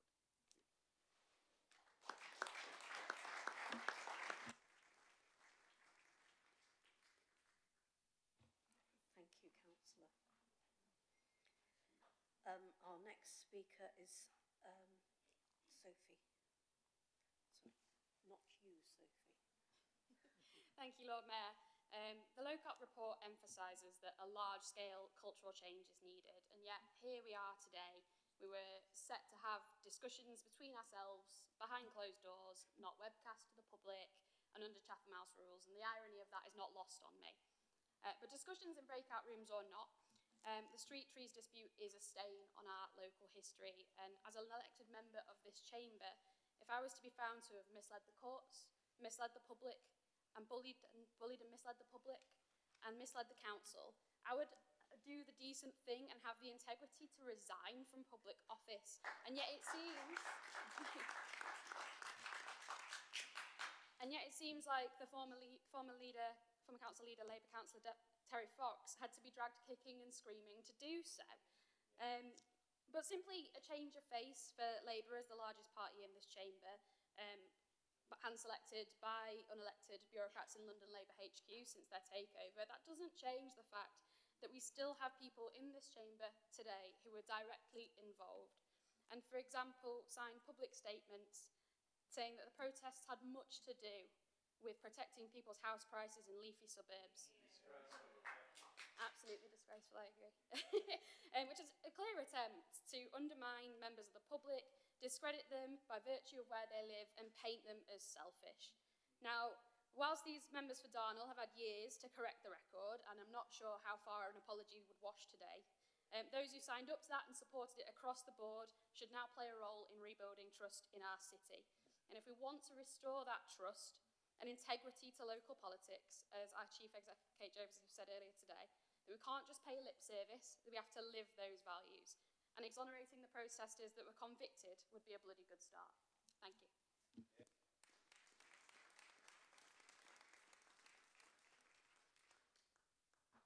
Thank you, Sophie. Next, I've got Alexi.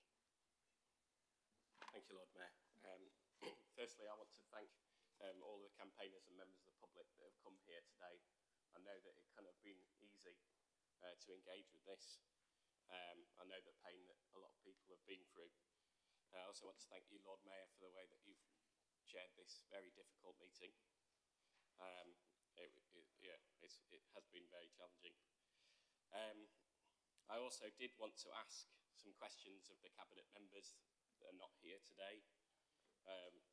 Unfortunately, I wanted to ask, some of them are, when they were first aware of the target to fell the 17,500 trees, why did they withhold that information from the people of Sheffield for so long when they had the opportunity to tell the truth? I wanted to ask why the leaders of the Sheffield Labour Group at that time thought it was appropriate to use anti-trade union law against the whole population of Sheffield. But unfortunately, they're not here today, so I can't. I also wanted them to reflect on all those who were variously physically assaulted, intimidated, filmed, photographed, and followed to their homes, including some of my friends. And I also wanted to reflect on honesty in politics and really ask everyone in this chamber to try and commit to honesty in politics, even at election time, and to commit to the committee system which campaigners worked so hard to secure on the back of the tree dead. Thank you very much.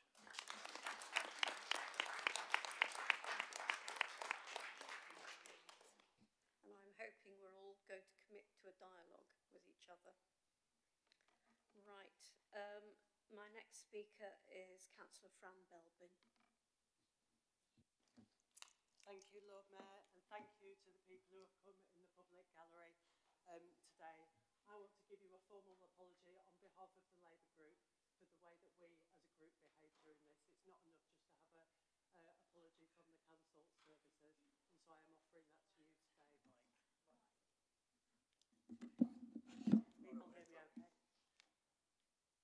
It was wrong. We made lots of mistakes. I hope that people have seen the statement we did put out earlier this week that did talk about the mistakes we've made and the way that we intend to make up for those. I'm really sorry, Councillor Belbin. You will have to hold your microphone because not everybody can hear you, and I think what you're saying is important. We know that we have to continue working with you, that we have to genuinely have a different approach to how we work in this city. And I think the statement we put out this week genuinely committed us to that.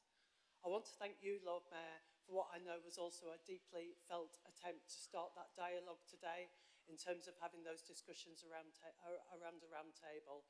I know that was very much about trying to begin a real dialogue around how we go forwards from now. I appreciate we've lost your trust, I understand that, and I appreciate that it takes more than a meeting and apology to try and win that back.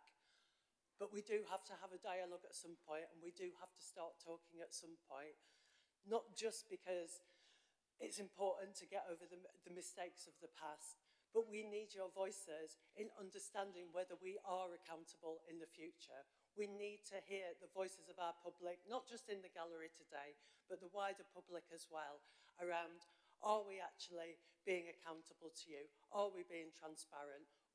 How will we know that we are getting this right? And we cannot do that without having that proper discussion with yourselves. I do promise you, we will be electing a new leadership next week for the Labour group, and we will be working across the chamber collaboratively, but also with our public to make sure that we do things better in the future.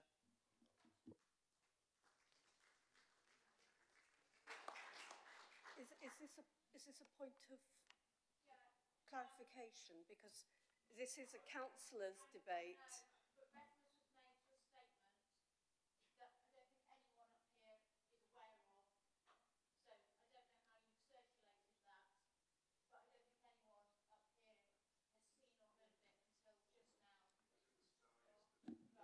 Via the press. Okay, thank you. We will sort that. Thank you for raising that issue.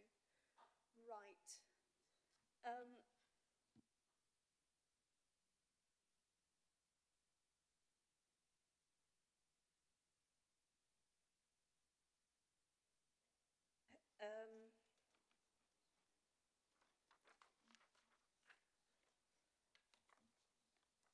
Right, it says that I have a right of reply as the mover of the motion.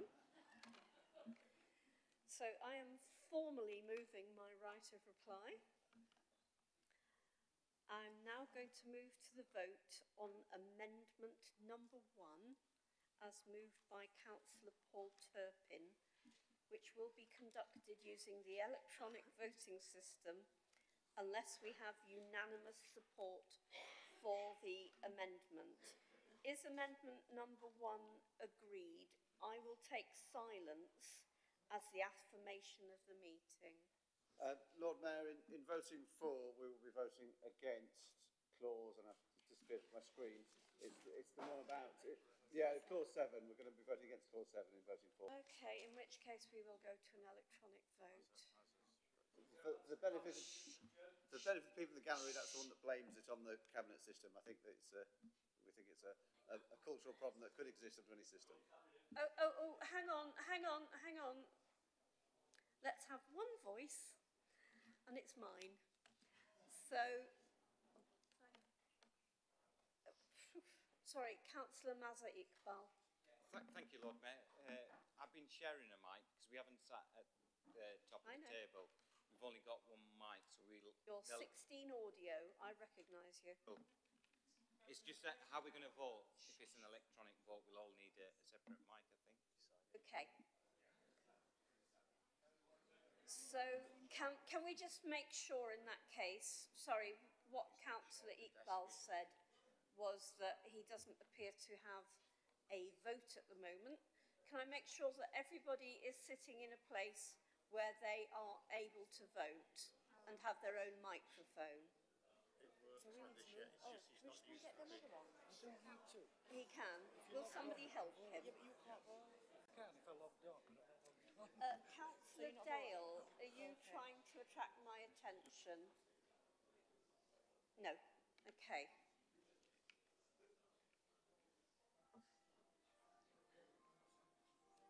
In which case, can we please move to a vote on amendment?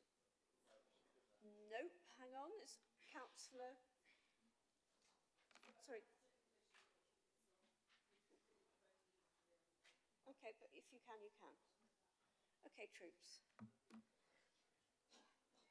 I'm now going to move to a vote on amendment number 1, which will be conducted using the electronic voting system. As you know, you have to... Is it all set up? Sorry.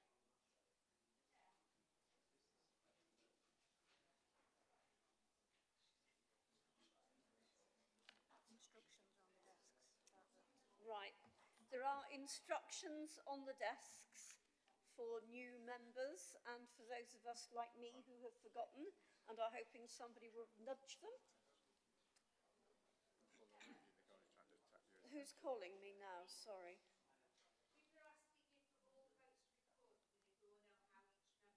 Yes. Yes. Yes. Thank you, Shop Steward.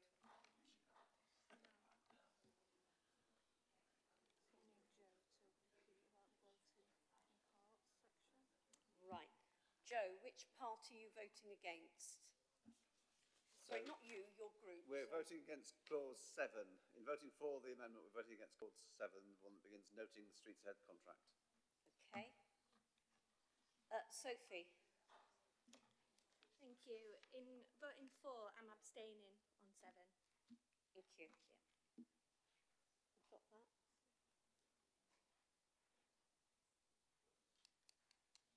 Any advance on that?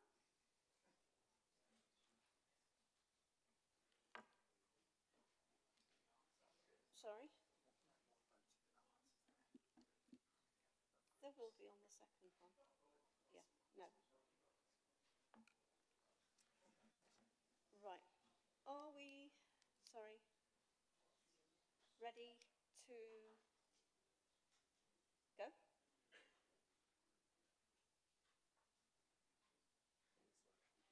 It's being a bit slow. It hasn't been used for a while. Right, here we go. So... Vote against it. Touch the blue person.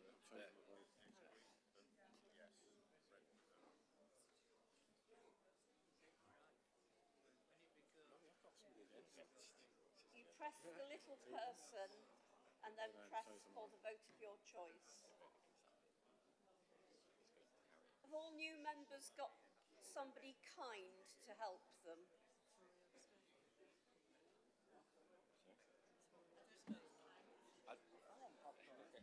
Close, isn't it? 2 abstentions. Hopefully change their mind. Or 2 people just not voted. Oh yes, that's right. We've got a camera.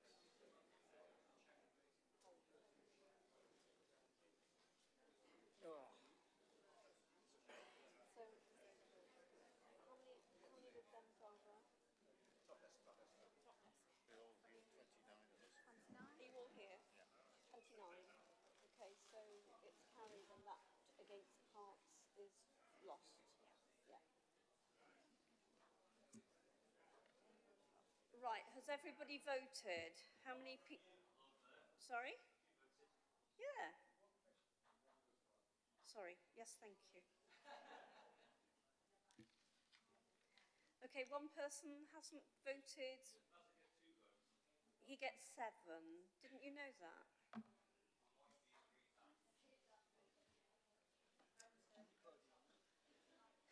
No, we're not in Northern Ireland. Right. I'm going to give it another 5 seconds, and if somebody hasn't voted, they haven't voted. Got a voted now. Hurrah. Thank you. In which case, the amendment is passed 71 to 0, but also because it's such a large margin, it means that the entire motion, the entire amendment is passed and the taking in parts falls. Thank you.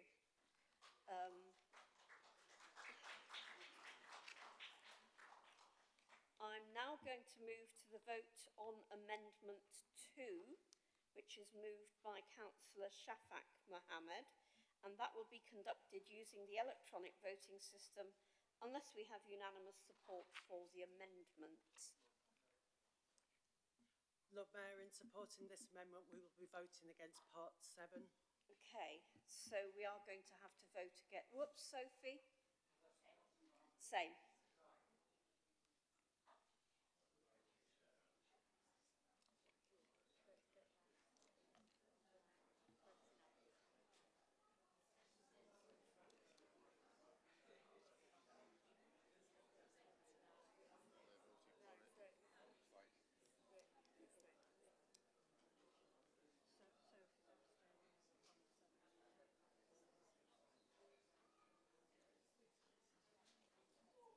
How many Labour members are there?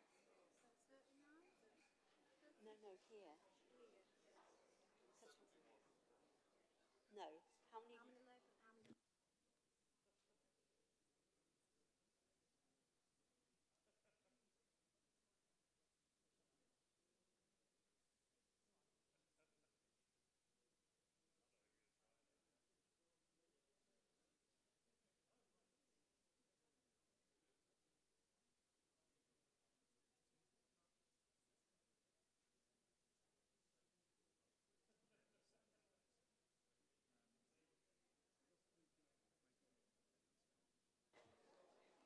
Okay, it appears that no, not everybody's voted, have they? Oh. Yes, no.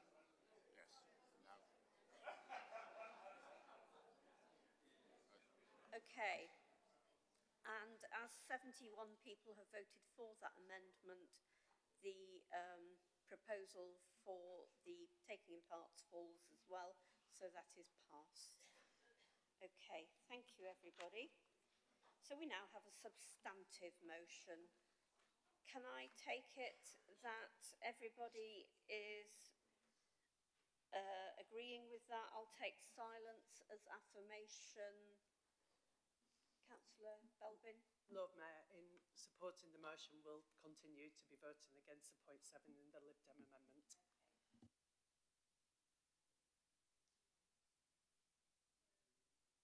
Can we now vote on the substantive motion, please?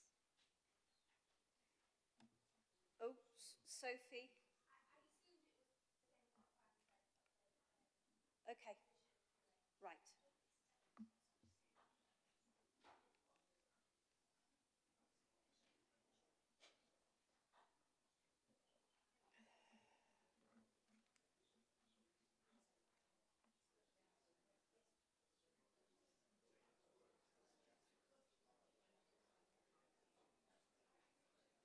Has everybody voted? They have, haven't they? Yeah.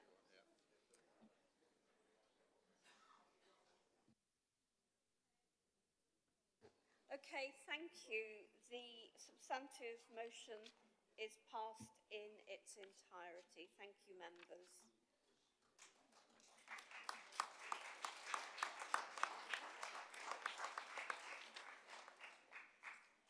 Right, so now I am pretty confident that all of you will want to go to the breakout rooms to have a discussion about how we are going to take this forward and how we are going to have an actual dialogue rather than having people just making varied points.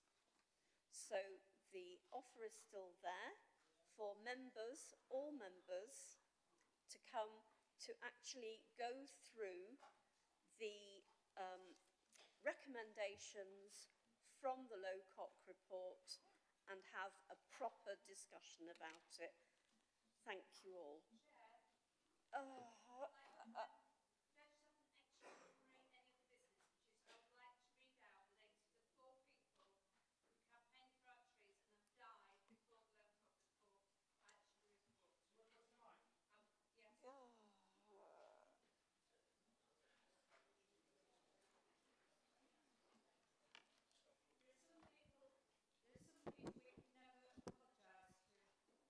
And I'd like to just read out the names of 4 people who gave the last days of their lives to help and protect our trees and are no longer with us. Some were not here to know that we actually had a victory on saving the trees. And those 4 people are Mary Sargent, Roy Millington, Alan Robshaw and John Errington. And I would just like us to remember them and to remember their contribution. Thank you.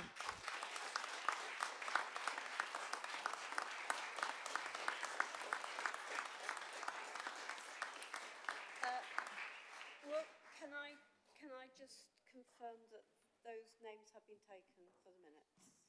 Thank you. Okay. You're back, sorry. Right, in that case, sorry? Yes, I'm now going to ask Pete, who has sat there so patiently, to explain what the next part of the meeting is for all of us who want to be there to have dialogue and discussion about how we are going to implement the decisions, the proposals and recommendations of the Lowcock report. Thank you, everybody.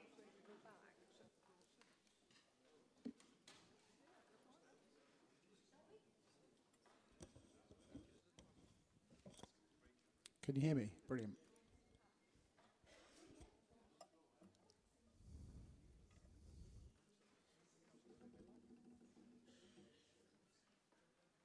Go ahead, Pete. Thank you. I just want to congratulate everybody for a process that was difficult to face into today.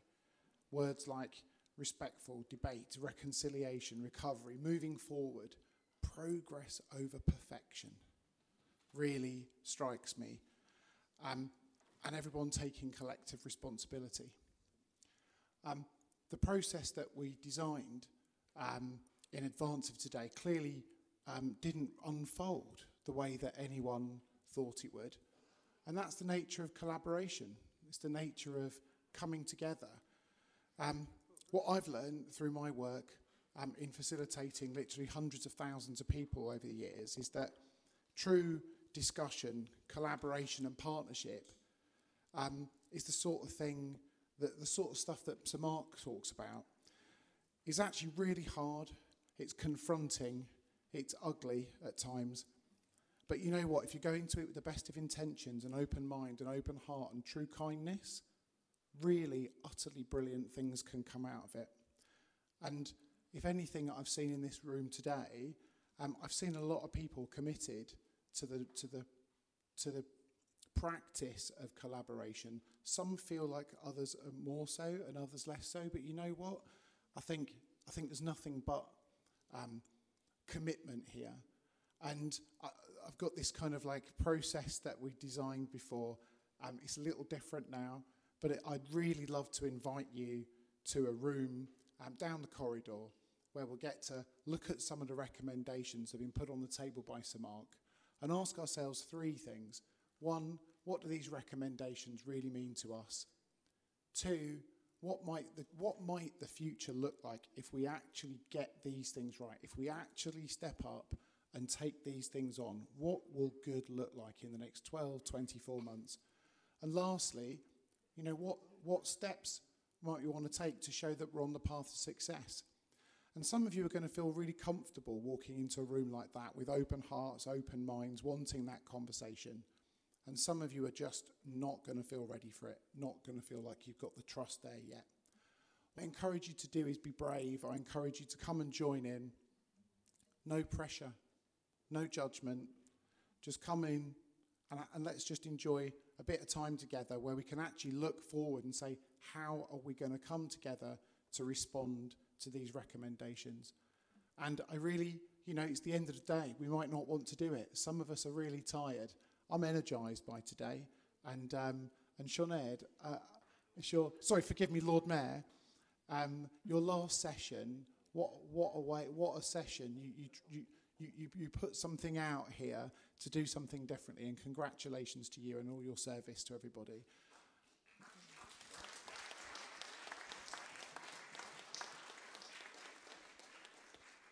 So in recognition of the fact that rooms as beautiful and historic as this place and the cultural symbols that it's steeped in are not always an easy place to have true conversation and deliberation, I really would love to invite you all to step into the room down the corridor.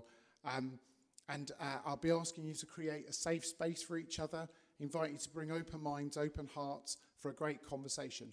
I will be also asking to help that space work as best as it can.